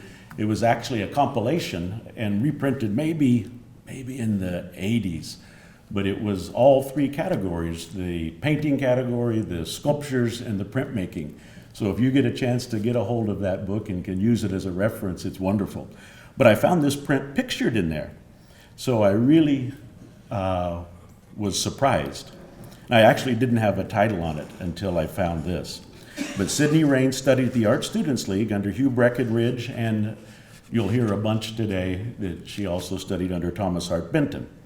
But I like her modernist style, and you can see Benton's influence in this. I found that information in the title about this while going through that reference book, and that leads me to the subject of collecting in general and how much enjoyment and pleasure that it can bring. And I wanted to talk about those old black and white prints. I don't know how many of you have heard that expression, but a lot of times I'll run across to an antique store and I'll say, I'm looking for original lithographs or original prints, etchings or aquatints, whatever, and they will say, oh, you mean those old black and white things. So apparently they haven't tried to produce one. But many prints that I find from this period, 1900 to 1950, are in need of conservation. So my hope today is to bring up, because I'm a dealer, is to bring up a few different aspects of collecting. And when it comes to conservation, a lot of these prints from the period that I love were backed with cardboard, and that acid sometimes would burn through, and if nothing else, it discolors the print. So I wanted to encourage everyone today to take the proper steps to, as you build your collection, to get those conserved properly. So we certainly can't go into how to restore it, but I think that it's important to remember to do that. This lithograph is 1929, and Dennis had a picture of Wlosowicz earlier. You saw the birth dates. He actually was born in Russia, and he immigrated to the U.S. when he was 14, and he lived in New York City for many years. This is an image of the Con Edison plant. It was a gas plant in Inwood, New York, and it was one of many places that Wlosowicz was actually employed. So it is difficult during the lifespan of any artist for them to make a living solely by their skill as an artist. So many down through the years have had to work second jobs to support their artistic endeavors. And some found teaching to be that profession and allowed them the freedom during the summer to create art while keeping paying jobs in the winter. Wlosowicz is considered one of the finest modern printmakers of his time, even though he was largely self-taught in lithography. He would draw in the stone and would have George Miller do the actual printing. And Miller would return the print back to Wlosowicz, or he would go in and look at them and decide if they were printed properly and whether he loved it or not, and signed it. So I wanted to make the point, if I don't make it again, that pencil signature that you find on an original print is the approval of that artist. It's like a stamp of approval. A lot of people will find prints like from the 20s and 30s and 40s, and they won't be signed, and it's not a bad thing, but I just love the fact that the pencil signature is the stamp of approval. But the relationship between the printer and the printmaker was very important. This print was John Rogers Cox. It's really a terrible reproduction in person. It's really a rich, masterful print. I'm going to, after we do the little form and the seminar, the question and answer, I'm going to put the original prints up on a table back here if anyone really would like to see them in person. So you can go through the actual prints and see the richness of this print in particular. It's an Associated American Artist Prints, an edition of 250. John Rogers Cox was born in Terre Haute, Indiana, and if you were to label him a regionalist, he certainly would fit that criteria. But he was also a bit more. There was a movement that a few artists were a part of that was called magic realism, which I believe better describes this type of painting and printmaking. He died in Louisville, Kentucky at the age of 71 in 1990. While he was alive, he received numerous accolades as an artist, although he was not prolific as a painter or a printmaker. In fact, if I have it right, he produced only one lithograph, this print, Wheat Shocks.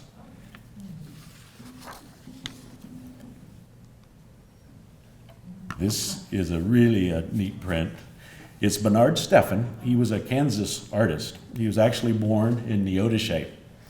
It's not a very rare print because it's also an Associated American Artist print.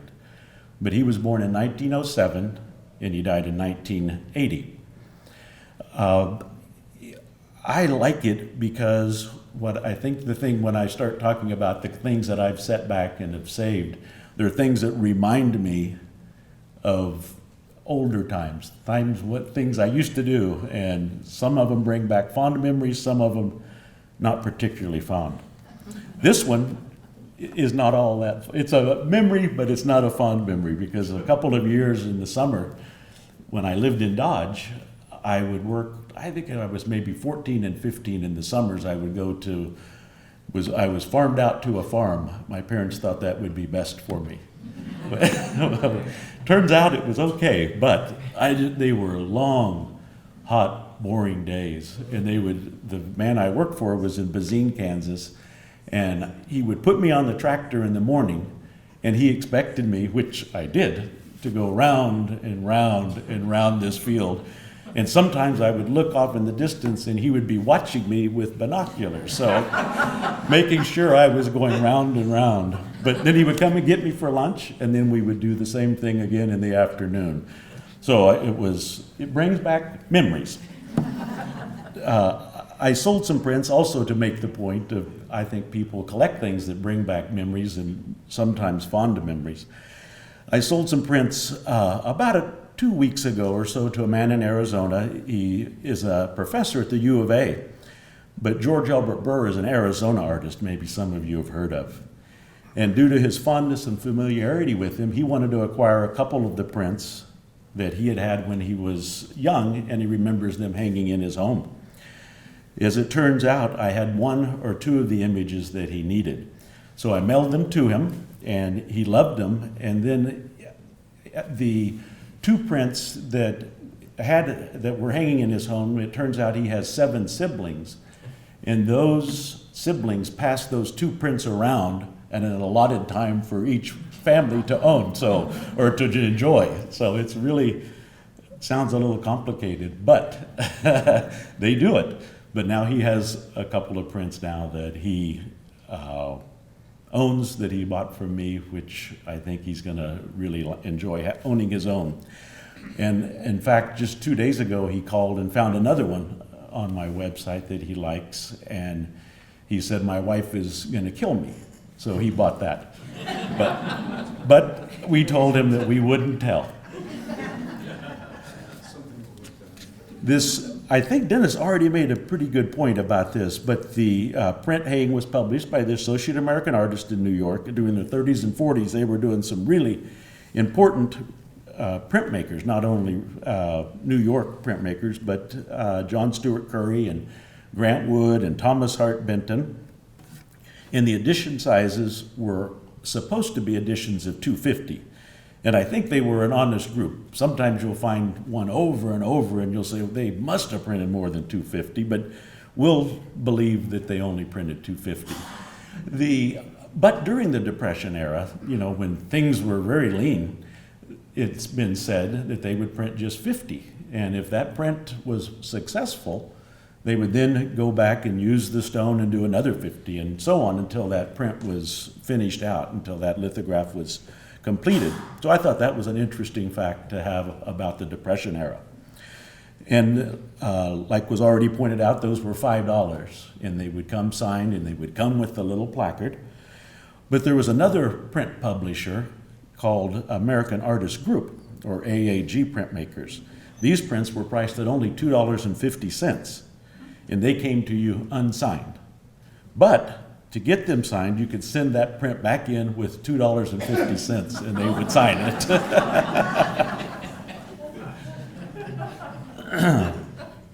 This is the style of printmaking that I really love. You'll have to see this in person if you have time after the seminar. The artist is somebody that's not very well known. His name is Theo White. He was born in 1902, and he died in 1978. It's titled Machine Number 2, Boulder Dam, and it's an edition of 20, and this is number 7 of 20. Theo White was a Philadelphia artist who was trained as an architect, and you can see that in the design, that he has those leanings. But early on, he was earlier works were of like houses and buildings and, not as interesting to me as something like this. And I'm not certain who influenced him, but he took a trip out west in the mid-30s, and he must have met some modernist printmaker in New Mexico or Arizona. But he created these really wonderful modernist prints that are very simple in design and quite exciting to me. It was completed, Boulder Dam was completed in 1935, and I think this print is probably somewhere around that same time. And as a collector of prints, I look for small editions like this one. Although there are 20, I don't know if anyone's ever seen this image before. I've only had 2 opportunities to buy it in 30 years of dealing, and one that I had an opportunity to buy wasn't even signed. So this one's signed in pencil, and I don't just like the lithograph because it's bold and modern. I like what I believe White is trying to convey, that the smallness of man in the middle of a machine age. And as a dealer collector, I don't believe that the edition size should be the main factor in buying a print. However, it is more fun to have found something that is rare and that's hard to acquire.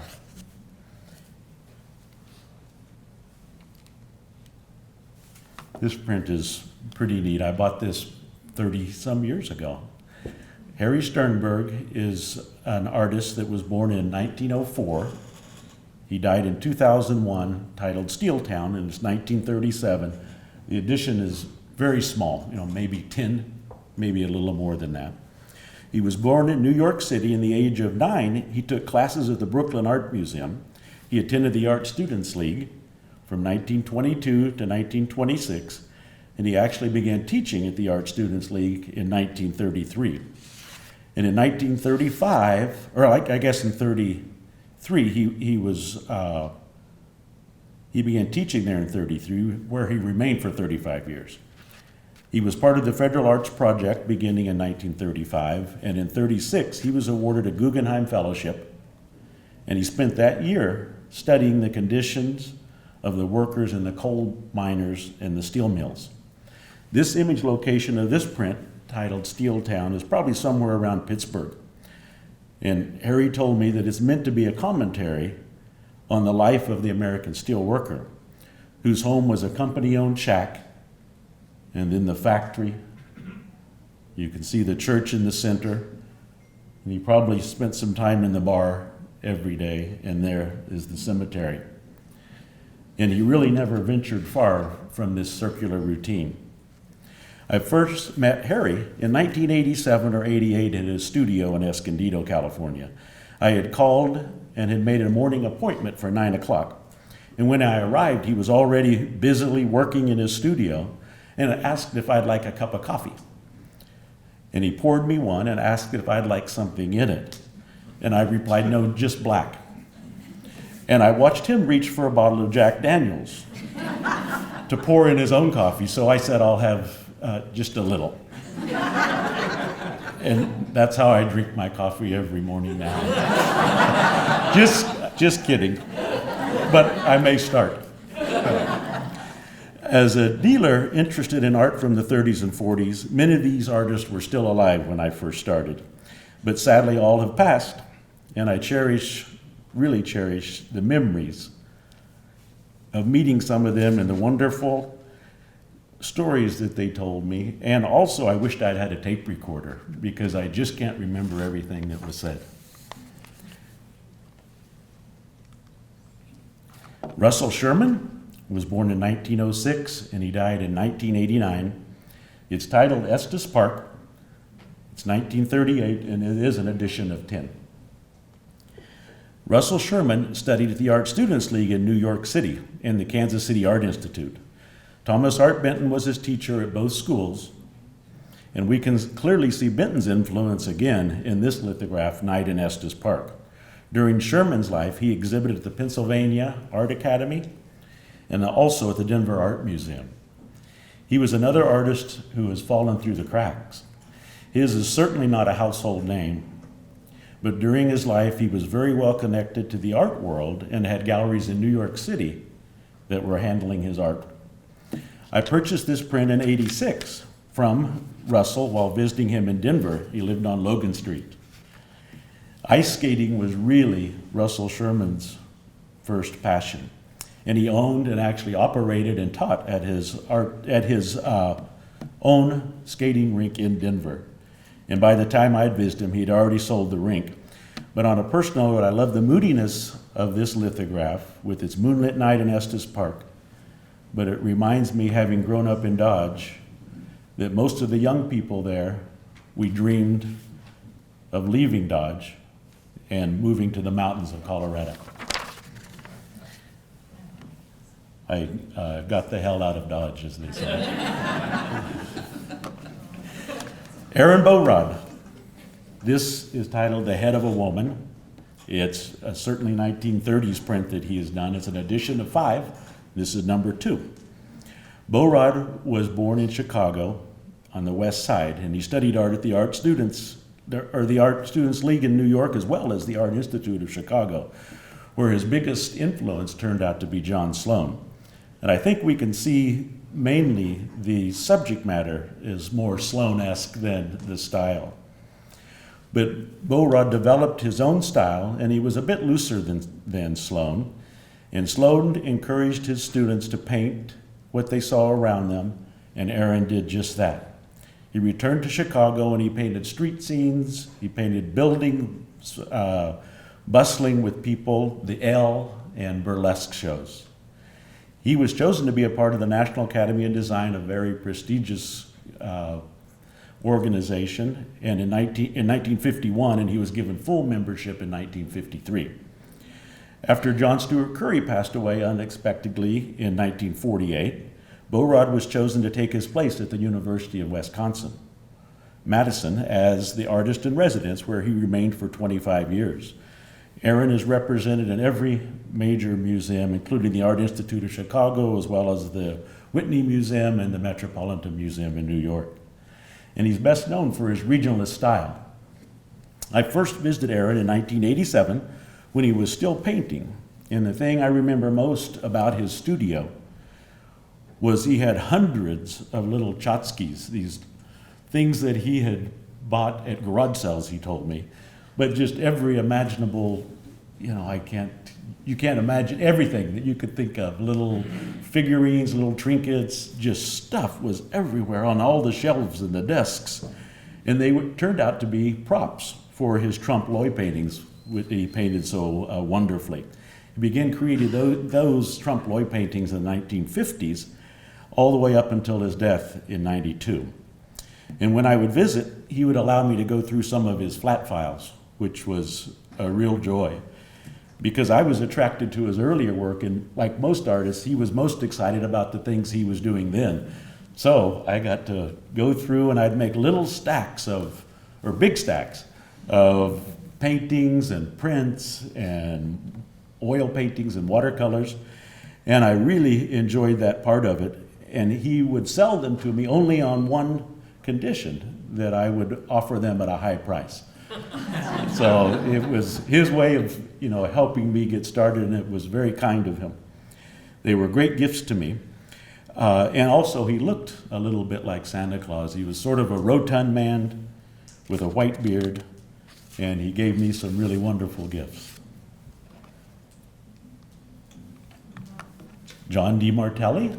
This is 1903, he was born, and he died in 1980, and it's titled White Pastures. Again, it's a AAA print. It's 1939. DeMartelli, he was the instructor in the Kansas City Art Institute and was the head of the printmaking department there during the 30s and 40s, and he was a contemporary of Thomas Hart Benton, and who was head of the paintings department. But when they fired Benton from the Art Institute, DeMartelli was offered his job. But he was furious and promptly quit, DeMartelli did, because of his friendship with Benton. This lyrical print, White Pastures, is one of my favorites, and it reminds me, because of the subject matter, of Grant Wood's print, January, also a wintry scene with horses. But this print is a great example of how one can obtain wonderful imagery for about the 10th of a cost of a work by Wood. So I'm going to swerve into being a bit of a dealer and talk about price and why it's really important that you as collectors should shop around for, if you find a certain image that you like, and you maybe want to check with several other dealers to find out if that's a fair price, and because a lot of us dealers will price things according to what we paid for it. So it's really, and today it's so much easier too, to look for things online.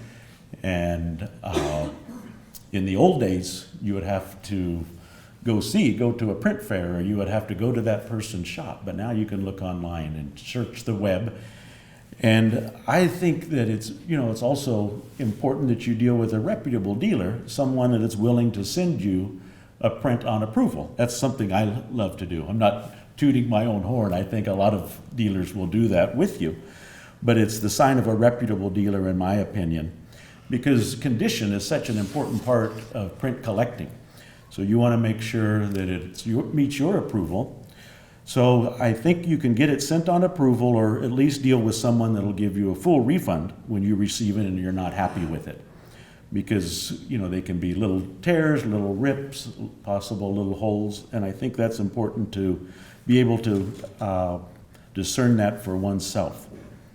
So that's why it's good to cultivate a relationship with a dealer and take them out as often as you can for dinner.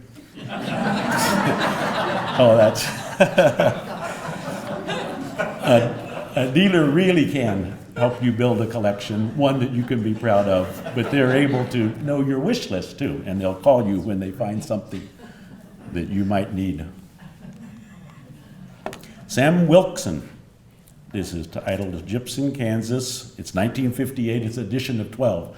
I've never heard of this artist, and I went to, try to find out who is this, because I really kind of like the, I think the quality of printmaking is not terrible, although it's not wonderfully competent. He's a decent draftsman, but I like the print because of the subject matter. And anyone who's grown up in the Midwest knows how much we are affected by weather. The date on this print is 58, so I went online and I said, I'm going to find out, if a tornado hit Gypsum, Kansas in 58. But it didn't, or at least there's not any record of it. But it was, many of you might remember that this was the tornado that hit El Dorado in 1958 and killed 13 people. So I was wondering if this is maybe his commentary on that tragic event. Although this is Gypsum, Kansas. I think I saw a picture of it online. But it brings back, again, memories not particularly fond, because as I was growing up here in Wichita, when the tornado sirens would go off, my mother would herd us all into the hallway and make us get down in the hallway, and then my dad would go out with all the other men in the neighborhood and watch the storm. And there was a public shelter down the end of our block, and so sometimes we would go down there, but it had a kind of a rickety old door on it, and there was water in the bottom of the tornado shelter.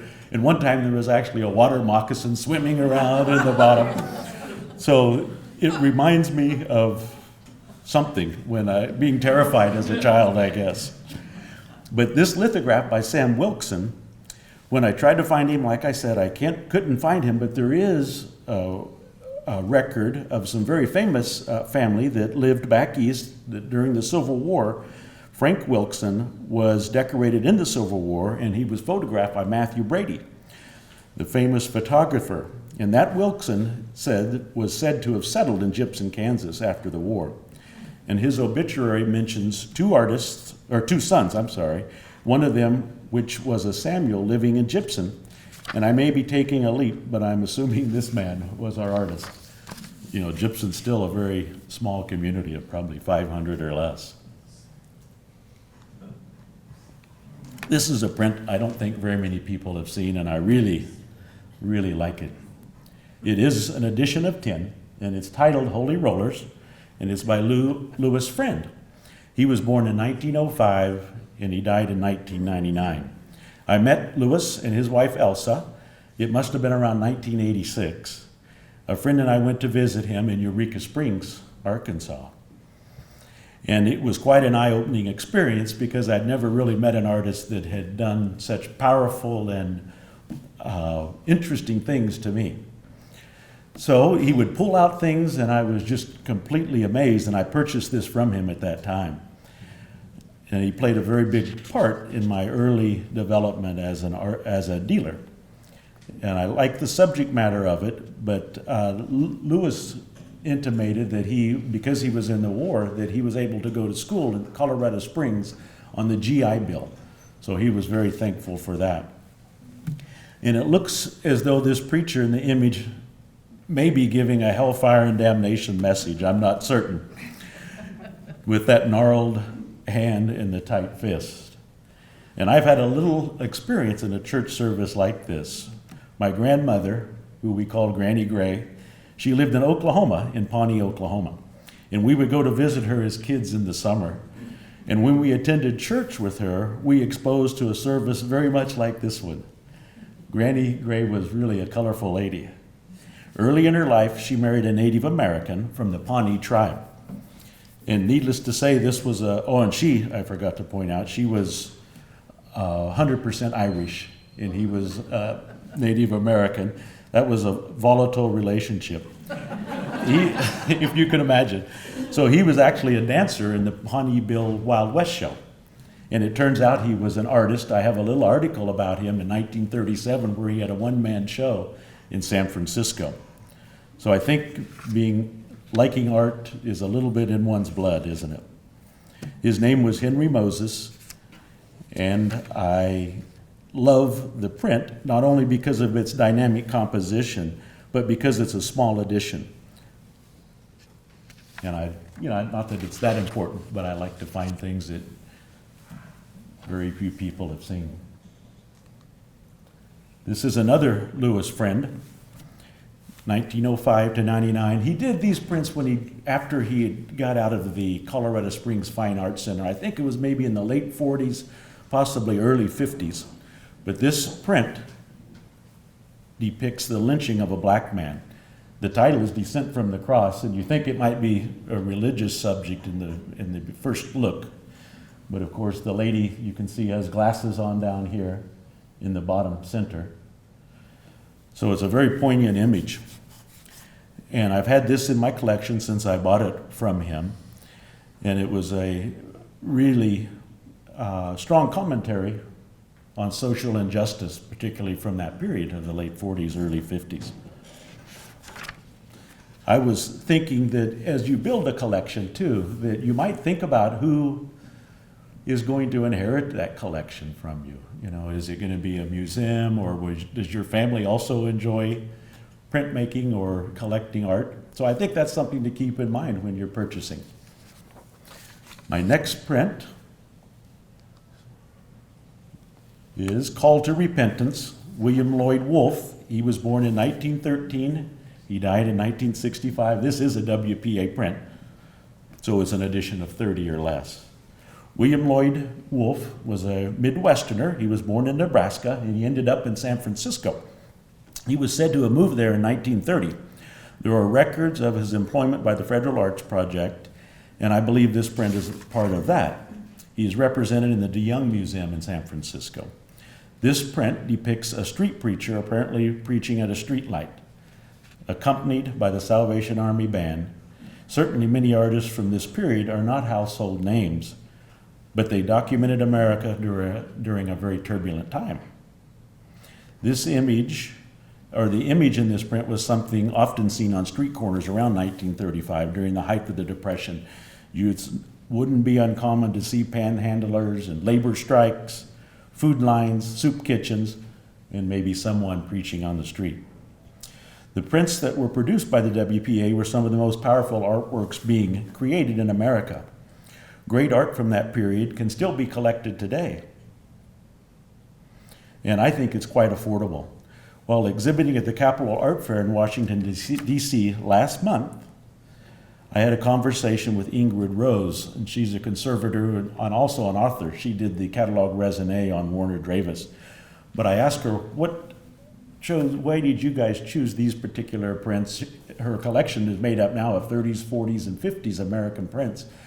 She said that when they first moved here, I'm not certain where she's from, maybe Germany, but they had Mirots and Chagalls and the much more modern European things.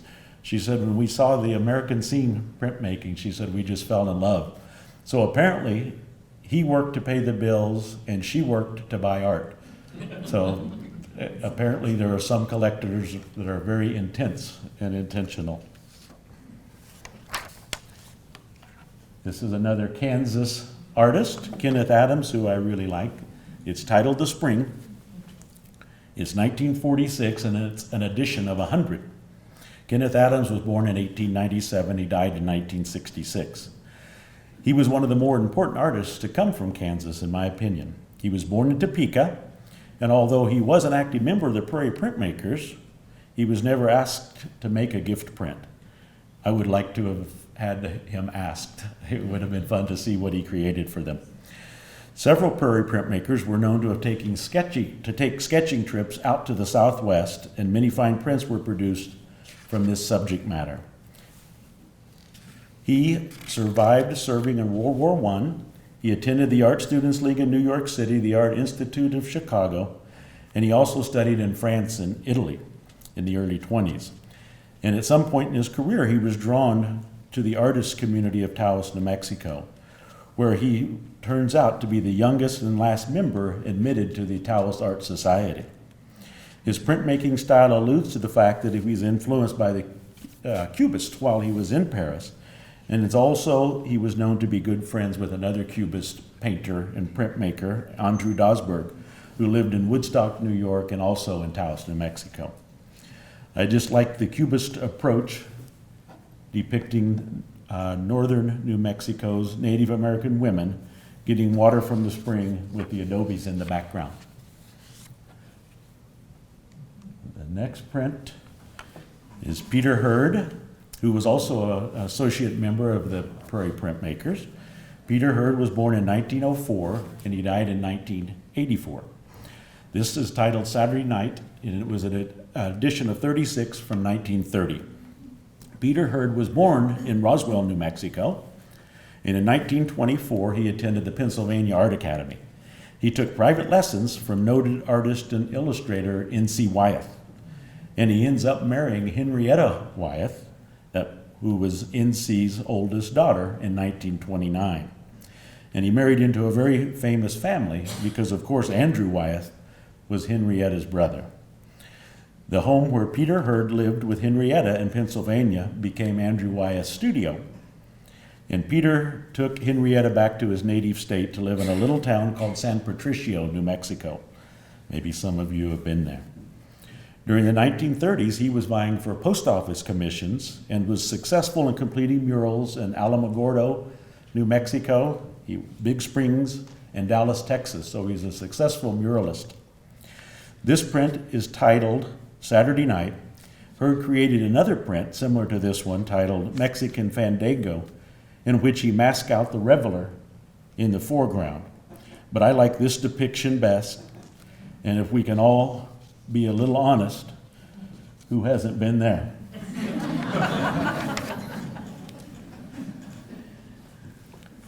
This is another print that, actually it's my last print. Shoot. This is Nordfeldt. Dennis mentioned him earlier and had something probably produced at the same time period from the 30s. B.J.O. Nordfeldt, Björn Julius Olsen Nordfeldt, was born in 1878. And he died in 1955. It's an edition of 10 or less, and I've only seen it a couple of times. B.J.O. Nordfeldt was yet another successful Swedish-born artist like Birger Zanzane. And very early in his career, he spent time in the Provincetown area. And he's been credited with creating the white line color woodblock method of printing, which so many women artists were famous for implementing. Blanche Lazelle was one of them, as well as Juanita Smith and Edna Boyce Hopkins. They were doing their thing in the 1920s and 30s. But it's amazing to see how some of these prints command, the white line color woodcuts command such a steep price nowadays. It's not unheard of for a Blanche Lazelle for a dealer to be asking over $100,000 for them. I once owned 5 color woodblock prints by Nordfeldt, created in 1906 while he was a resident of Chicago. And I purchased the collection from one of Frank Lloyd Wright's relatives. And they were in Wright's personal collection, and although each image was different, apparently Wright had him go in and put number 37 on each one, because that must have been Wright's favorite number, is all I can surmise. Nordfeldt was good friends with William Dickerson, and he spent time in Bill and Betty's home. And I think probably this print, like Dennis said, was probably created here in Kansas, although that maybe looks like an adobe window there on the right. Is it Wichita? Yeah, cool. Well, it's a really a great print. I love it. I actually went to Betty Dickerson's home in probably 1985, 87, somewhere around in there, and she pulled this out of a drawer and wanted me to purchase it, but the one copy that she had wasn't signed. So I went ahead and passed on it because, as I said earlier, being pencil signed to me is that stamp of approval. So I didn't purchase it from her, and then just a few, maybe 2 years later, there was a man in Denver that I got it out of Barbara's backyard, this print. This print was owned by Mike Fayrow, who was Jack Fayrow's son. So he called and said, I've inherited 5 or 6 prints from my father. Would you be interested in them? And I said, I would love to. And I drove or flew, I can't remember, to Denver, and I bought 5 or 6 from the same period. So I really like it. I like the imagery, the men smoking and playing pinball, barmaids serving, and couples enjoying each other's company. And now that I think back, I wished I'd have kept all of the Nordfeldts that I've owned. They're wonderful prints. The next slide I have, maybe we can put this up later, or you can take a picture with your phone. Not certain you're even interested, but this is just a small list of some of the reference books that I really like that have influenced my collection. So you can read there, and the funniest book is this Treasury of American Prints by Thomas Craven. It's that spiral-bound book that many of you have seen, and if you're like me, many of you have been fooled in an antique store. You run across the antique store, and it's the one that has the little printing on the left-hand side that says repro on it. But sometimes unscrupulous people scratch that repo off, and you think you're buying an original print. But they were loose-bound, sort of a spiral-bound book that was a Craven, a Treasury of American Prints by Thomas Craven. If you haven't done it yet, you'll do it someday, I guarantee it. So these are the books that I like. And this is, there's the prints schedule. So if anyone is interested in where some of the other print dealers around the nation will be exhibiting, these are some of the major fairs that happen in America. The St. Louis Print Fair is actually next weekend. Maybe some of you can make it over for that if you have time. So it's held at the Mercantile Library. The New York Print Fair, there are 2 New York print fairs. This is the one that I'll be exhibiting at, the Satellite Print Fair. The big fair is happening at the Javits Center, which is just a block away. The Portland Fine Print Fair is held at the museum. The Los Angeles Print Fair was held at Bonham's, and the McNay is at the museum there in San Antonio. And the Capitol Art Fair, the one in DC, is at the Holiday Inn in Roslyn. But there's always, between 15 and 20 dealers that'll set up with all of their wares, and you'll have an opportunity to go through and peruse. You'll be inundated. You'll look and look and look, and you'll be completely confused when you leave. But you'll go back the next day and maybe purchase something. I really appreciate you guys allowing me to share my collection today, along with a few anecdotes, personal stories, and experiences I've had. And I wish all of you continued success in your collecting. And it's very satisfying to own original art and to be surrounded by beautiful art in your home. And it's up to us to collect, preserve, and pass on these prints, which are such an important and rich part of our history. Thanks. I scarcely need to introduce our final speaker of the day, Barbara Thompson, curator, collector, author, researcher, just a woman of many abilities, and additionally the granddaughter of C.A. Seward, who wasn't the founding president of the Prairie Print Makers, but he was their driving force, certainly. And she has been the museum's guest curator of the current Bill Dickerson exhibition. She's a native of Wichita, so she's got her fan club here in force today. She did her undergraduate at Kansas State University. She's got a graduate degree from the University of Michigan in art history. That's really one of the country's powerhouse art history programs.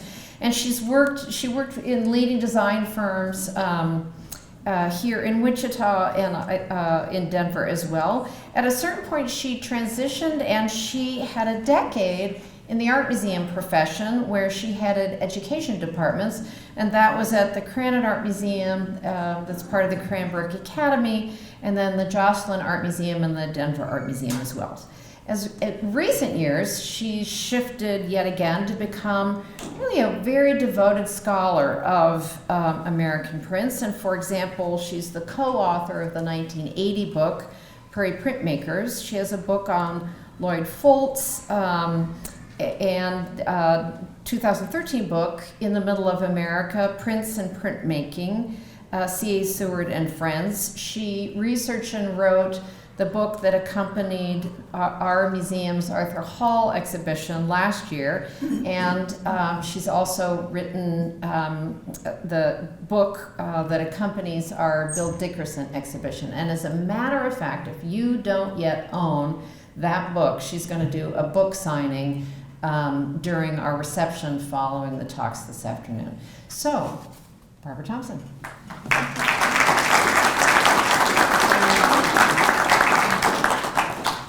Well, I'm going to start my little talk here with a warning.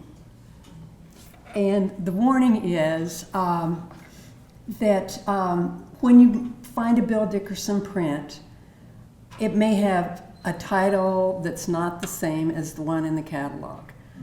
And I learned this with, and putting together the catalog took 3 people, not just me, but 3. Bill Dickerson and Leslie Cervantes and I became email buddies saying, well, here's the print I have and here's the title I have, what do you have? And so we worked together to put the catalog to make it make sense. And so we tried to list every title we found for that particular print. And this leads me to just explaining a little bit. I think people have this image of an artist making a print, taking it off the press, and signing it right there and then. Doesn't happen. They make the first proof of it, look at it and say, okay, I'm going to change it this way, or I'm going to alter it this way, or I like it, or no, I don't like it so much. And then they make a decision. This is how many I'm going to print. And they print them, and they're tired at the end of it. And the prints are still damp if it's a lithograph. And so they put them aside, and if they were Bill Dickerson, they put them in a little folder, and maybe they signed one, maybe not then. And then they get them out when it's time to send, somebody wants to buy one, or there's an exhibition, and they sign it, and they date it. So we have different dates on these prints. So don't get alarmed. But say thanks over and over and over that you weren't Bill or Leslie or me trying to solve this mystery, because we worked for probably a year sorting them and figuring it out. And I want to say very much thank you to them. You know, my name may be the one that's on it, but it wasn't all my work. Then the other thing I want to say about when you're looking at Bill Dickerson's and you're looking at the catalog, probably not every print's in it. No sooner did I get the catalog back from the printer than I found this one, lower one, Village Store. We didn't have that title on our list. We didn't know about it. But I found it came up maybe on eBay or maybe in an auction. I can't remember. And so, of course, I had to buy it. But I took a photograph of it, and behind it, you can see this kind of yellowy brown paper. That is the mat that they traditionally put these prints in during that era. And they're highly acidic, And you can see they're turning yellow-brown, and eventually, if you leave your prints in them, it will turn the paper of the print. It'll transfer to that. So when you buy these prints, or if you've inherited them, take them out of the mat. And typically they have the paper tape at the top. Don't try and take the tape off. Just make a little thin little cut and just cut between it so you just have the print intact. You know, if you're hyper about things like that and want that print removed, the tape removed, take it to a restorer. But anyway, that's my beginning and that's my warning and my big thank you to my accomplices in doing this. So we're going to talk about just one guy this time, and this is Bill Dickerson, William Judson Dickerson. And he is an artist who was in the right place at the right time. He had some of the most incredible mentors for learning lithography, and that's really what I want to focus on today. He was in the right place at the right time. And I'm going to introduce all of his mentors through as we talk today.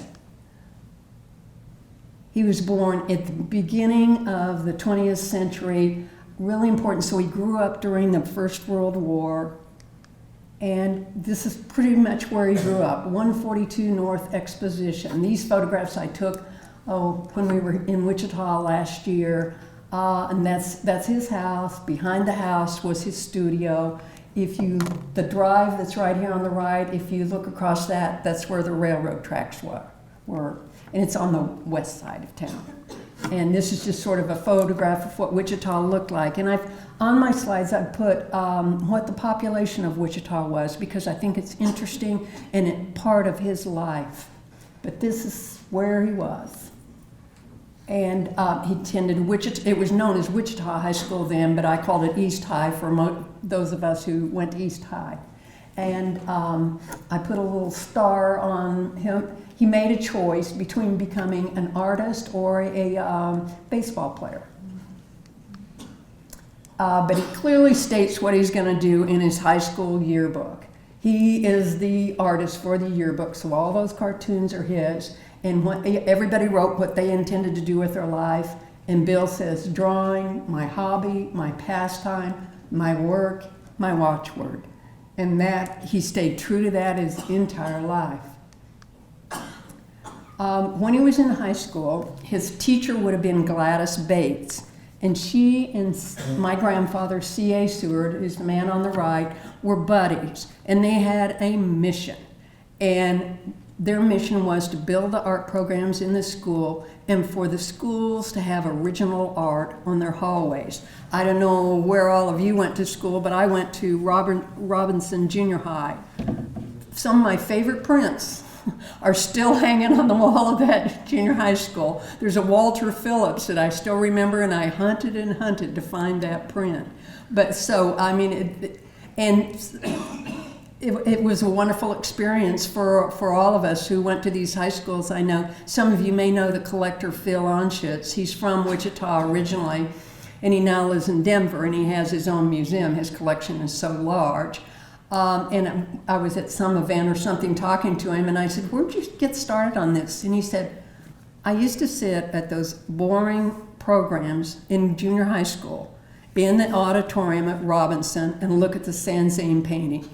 And that became that's where it started for me. So great influence. So anyway, Gladys Bates was a buddy of Seward's. And so here she's got her promising art student, the guy who just wants to devote his life to drawing. She sends him to Seward. And Seward at that time had his own little studio. He was mainly supported his family as an advertising illustrator.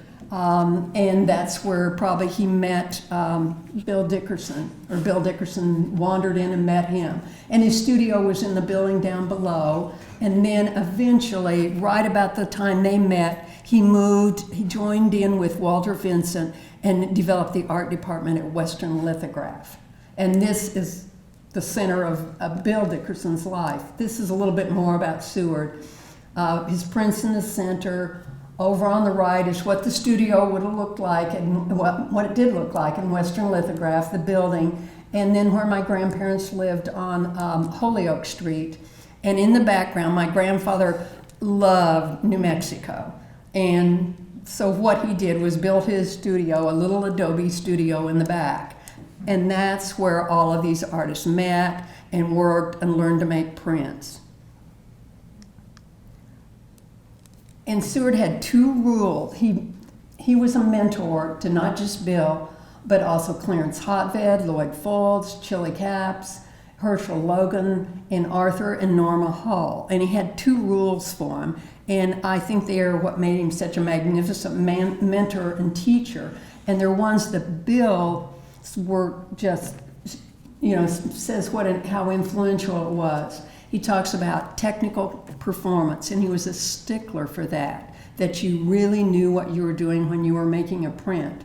But he said, then that's fine and dandy, but technique's just not enough.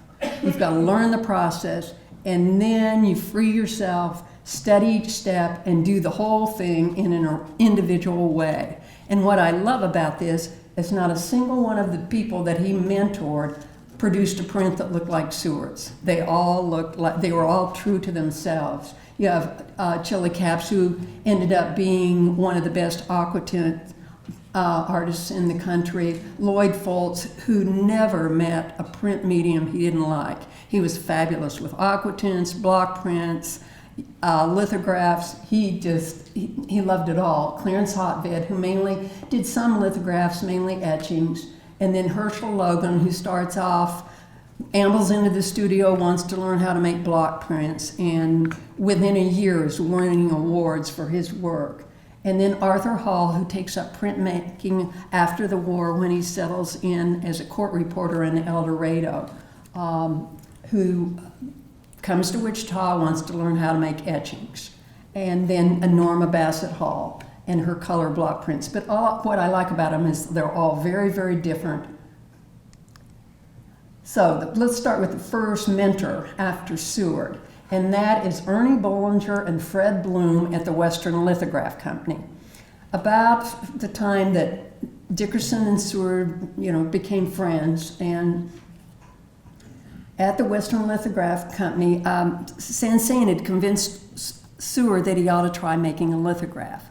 And so Seward did, and he takes his lithograph to be printed by these guys. And pretty soon they come up with the idea that they should offer a printing service for artists in the region. And so they print Sansane's prints, and Ken Adams, Ward Lockwood's, Gerald Cassidy. They're doing a lot of printing for a lot of people. And so, but they are master lithographers. The artist doesn't touch the stone. They get to stand and watch, maybe. But so Bill Dickerson's first introduction is from master printers. And then Bill goes to the Art Institute of Chicago. And so a population of 2,700,000. So that's a big jump from little Wichita, Kansas. But it ends up being Old Home Week for him with his instructors. One of them is Ed Kopetz, who had been another high school student mentored by Seward. And the other instructor is Charles Wilimowski, who Seward had exhibitions for, convinced the local paint store where the exhibitions were held in the window and in the store, and Wilimowski had exhibitions in Wichita. But it's during this time that Bill Dickerson becomes the class assistant for Bolton Brown. But before he does that, in Wichita, they're all experimenting with making block prints. And these are Bill's first prints, are block prints. And he actually wins an award for the one on the left. And because during this time, the reason they're all interested in block prints is Seward has multiple exhibitions, first at his studio, and then by 1922 they formed the Wichita Art Association, and they start having their exhibitions at the Carnegie Library. And the exhibitions, the print exhibitions, are pretty incredible for the time. Provincetown Print Makers, a whole series from British printmakers. So the city of Wichita's exposure to printmaking in the 20s was tremendous. One of the early block print shows in the country, color block print shows, was in 1922 and in Wichita, Kansas. So in 1928, Seward has this idea that he's going to have a national invitational block print show. And he sends out the invitations and he gets an unbelievable response. Francis Gerhardt, William Rice, Blanche Lazelle, Margaret Jordan Patterson, Gustav Bauman, Nordfeld, and then down below is Bill Dickerson's entry into this show. And the show begins in 1928 and it carries on through the 1970s. And it's always in the spring in Wichita. So we've got Bill making block prints while he's at the Art Institute, and then Bolton Brown is invited to do a lecture and a series and teach a workshop, and he chooses Bill Dickerson to become his assistant. So it's interesting, I put these two up here because we have two very strong advocates for lithography sharing essentially the same idea. It's all in your preparation for what you're doing. And we have Seward by then is pioneering metal plate lithography. He's out here in the middle of the country and knowing artists that don't have access to the lithography presses, to Bavarian limestone. So he's saying you can do a lithograph on a metal plate. And that's actually what Ken Adams and Ward Lockwood had done. And so this is what he's advocating, and Bolton Brown is a die-hard Bavarian limestone guy. And so Bill's right in the middle of them, but he knows both techniques. He does 3 of the illustrations for C.A. Seward's book on metal plate lithography, but he becomes a stone lithographer through the influence of Bolton Brown. But the exposure is incredible. So here are his very first lithograph is My Neighbor's Barn, and it's a metal plate litho. It's in Seward's book. And down below I have a wonderful quote. I got really lucky last Sunday. David Solly wrote a piece was written in the New York Times about David Solly, and he's talking about Dickerson and his influence on his work. And he says, and a quote from this article is, a picture's underlying architecture is both source and measure of its vitality.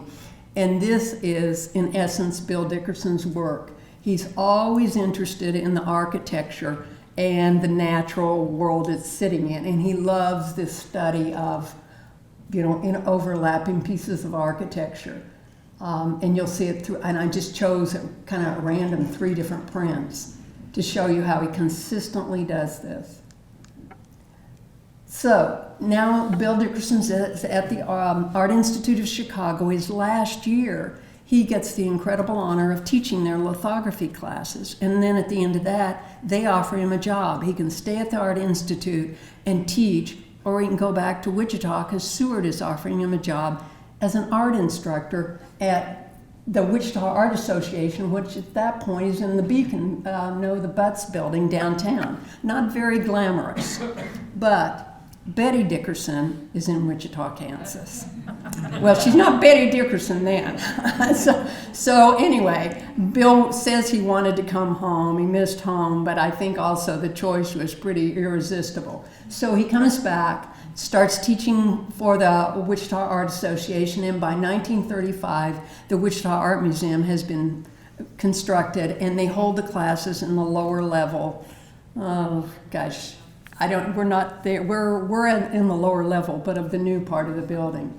So this is the beginning, and by then, Wichita's population is twice size. And so Bill and Betty settle in. They buy a home in 409 Martinson, which is about, 5 blocks from where Bill grew up. And here's their family. There's Betty, and there's Tom. Here's Bill, or Bill David, I call him, to keep them separate. And Bill, there's their family. And this is just one family photograph we have of them in New Mexico. Camping, and a typical summer vacation for them. So when Bill comes back, by then the Prairie Print Makers have been organized. This is their first year, And so he inherits that structure, that they're going to have an annual fall exhibition, plus he inherits the block print show that's the spring show. And I'll tell you one aside of why he wasn't one of the original founding members, charter members of the Prairie Print Makers. He was still at the Art Institute of Chicago, and when they voted on who were going to be the members, Clarence Hotved said, no, Bill Dickerson cannot be a charter member, he's still a student. And so that's the only reason he's a charter member. But he received the first invitation to be a member of the Prairie Print Makers. And the Prairie Print Makers went on through 1965. So for 34 years, they did an annual exhibition. And they actually, that annual exhibition, there were 3 circulating exhibitions. One went basically through the southwestern part of the country, one went to the East Coast, and the third one was traveled by the Kansas Federation of the Arts, and it went all through Kansas. And they were at their really height in the 30s, later 30s. They had a membership of about 200, and they had more requests for exhibitions than they were ever able to meet. And every year they commissioned a gift print for their membership. It cost $5 to join. Best $5 you could have invested. So, but Bill also, besides the Prairie Print Maker annual exhibition and that organization, and then the block print show, he inherited this incredibly rich legacy of art and support for the arts in Wichita. Wichita is a cow town, started in about 1870, but by 1910, if you go through old newspaper clippings, which I'm a fanatic for doing, you'll discover that they are starting to acquire art for the city by subscription.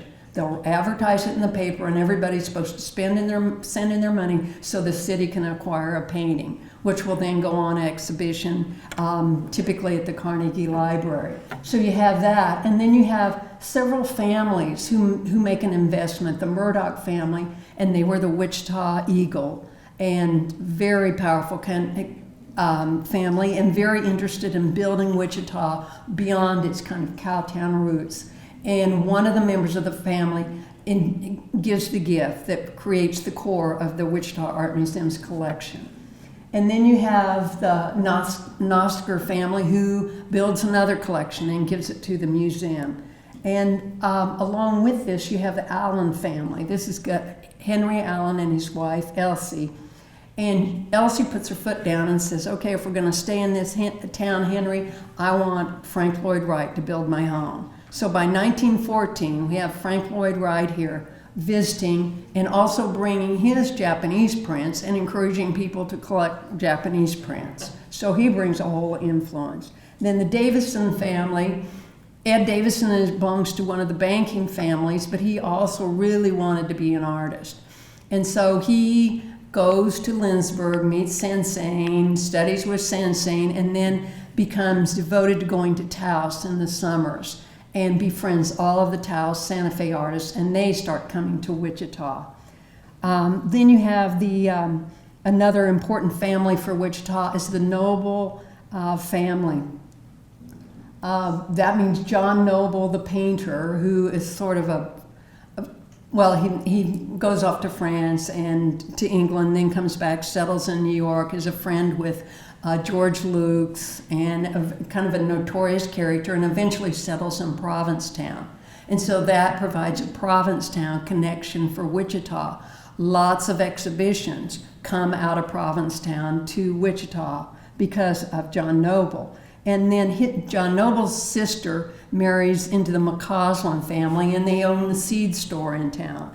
But the McCauslands are pretty entrepreneurial, but a lot of them some of them go to Taos, and if any of you have ever stayed in the Sagebrush Inn, they built that. But then one of the daughters, Elizabeth, writes for Henry Allen for the Wichita Beacon, and then she lives on the East Coast, and she writes for other arts publications, and is involved with Stieglitz in that group. So there's all these connections out of this little town in the middle of America that are pretty interesting. And so that you have that whole generation who starts it. And then we all know what Olive Ann Beach did and her incredible check writing abilities, and Mary Cokes to keep the thing going. And then we have today, and all you have to do is look at the outside of the museum and know that this wonderful landscaping and sculpture garden just happened within the last year. So Wichita has consistently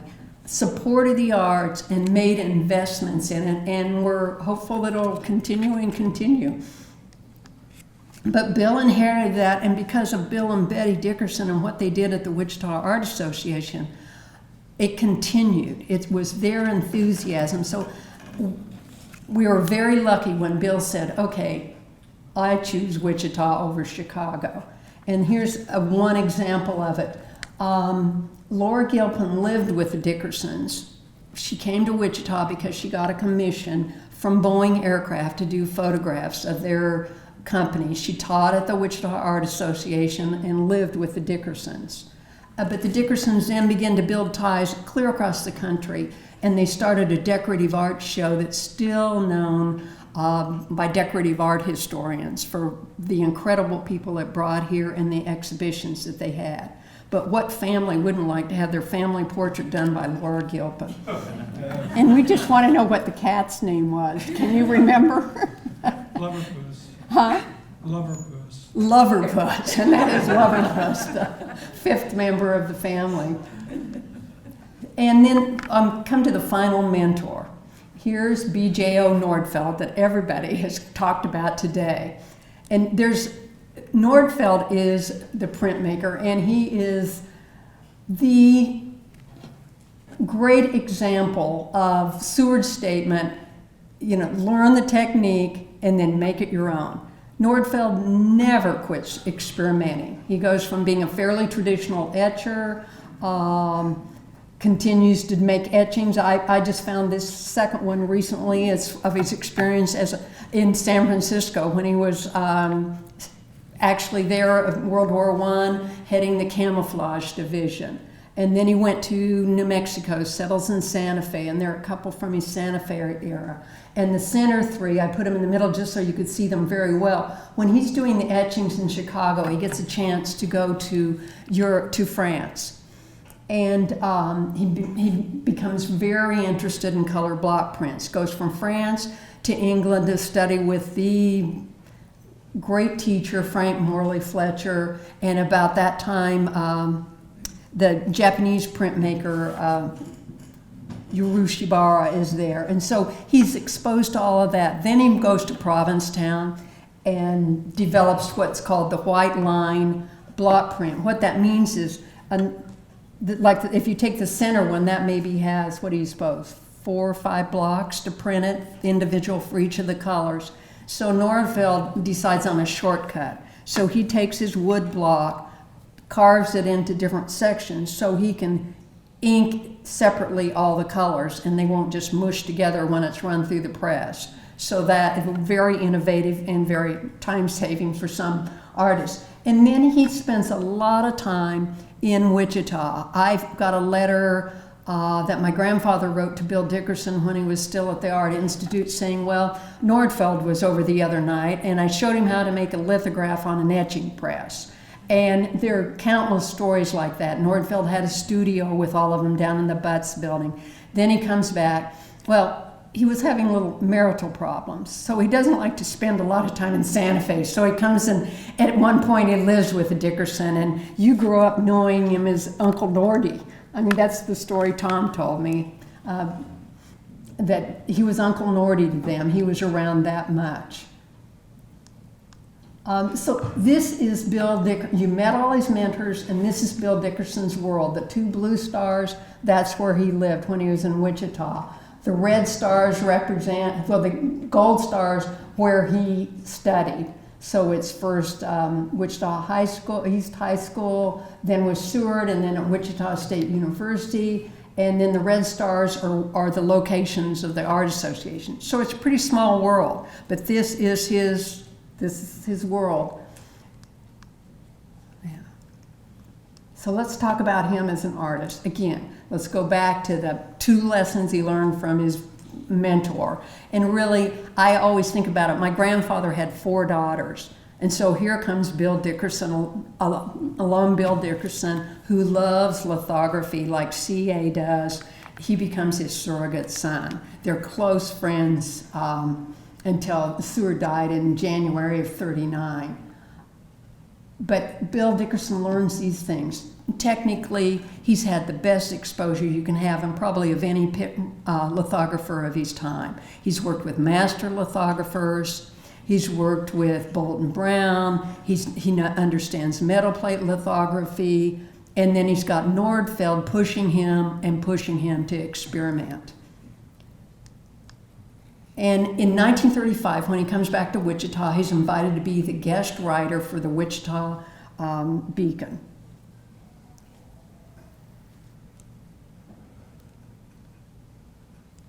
And he's, at that point, he's still very eloquent about what lithography offers and why this is his choice. And again, it's lithography. It's the medium for the artist who likes to draw and put his ideas down immediately. And I always like to look at an artist and say, okay, technically, are they good? You know, what makes them a good artist? And on the far left is one of my favorite prints, and probably what made me want to do this exhibition. It's a portrait Bill did of my mother in 1931. And then what I think these 3 reflect is the incredible command he had of the lithographic medium. He could make it do anything. It never stood in the way of what he wanted to produce in the end. He could do this very loose thing with touche wash. He could do a very structured, very traditional drawing, or a highly stylized one. He was always in control. It was like the medium was so easy for him because he knew it so well. And then here's several more, and these I think are the great introduction. He has a basic, recipe for making a successful composition, and you can see it over and over in his prints. And I love to look at them and think about the way he took this basic structural form. Here he's framing the view for you, and you just have to go into that print to see what's beyond the buildings, and he frames it for you. And then what he does with the shadows and how he shows you what lures you into the print. So he does it with those buildings, and then he does it with his roads. And the roads, I think, are the fabulous series of prints. And when you go back to the gallery, it's worth just looking and saying, I'm just going to look at the roads and the way he uses this device. And the other thing I came to love about him is he could see things. He just walked out his back door, and immediately he was inspired and could see something that most of us would just say, oh, this is the alley. And he becomes intrigued, and again, it's another thing that you'll see throughout his prints with fences. They're ongoing, besides the trees and the architecture, it's the fences for Bill. And I wish that slides didn't, or slides, you can see how old I am.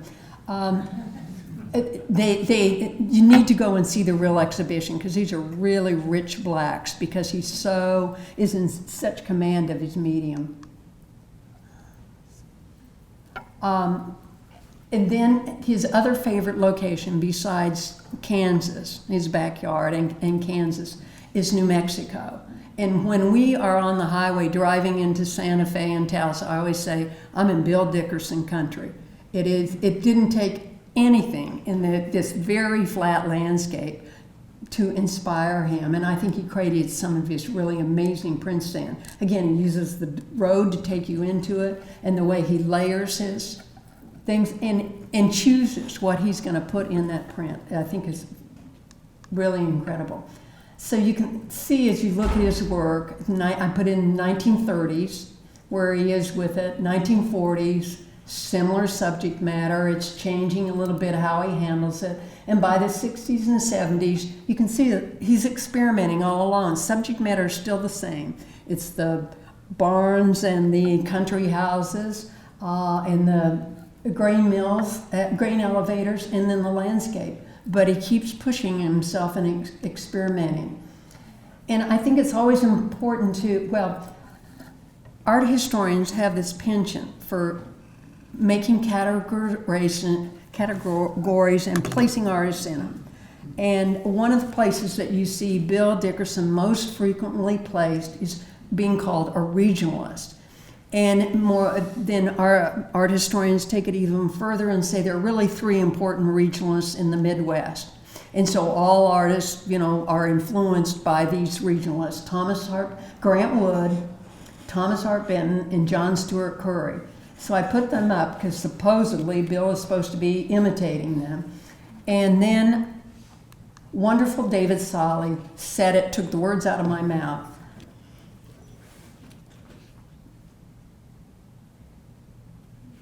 And I'll go back and say, with Grant Wood, you have incredible stylization. We all know that corn does not grow perfectly in little rows. And Thomas Benton is going to tell a story no matter what. Bill Dickerson is not interested in telling you a story. He's going to say, this is what I saw.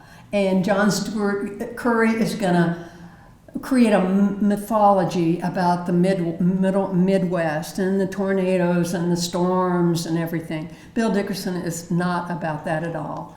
It's what as David Solly says, without the stylization or the melodrama. He is just straight Bill Dickerson.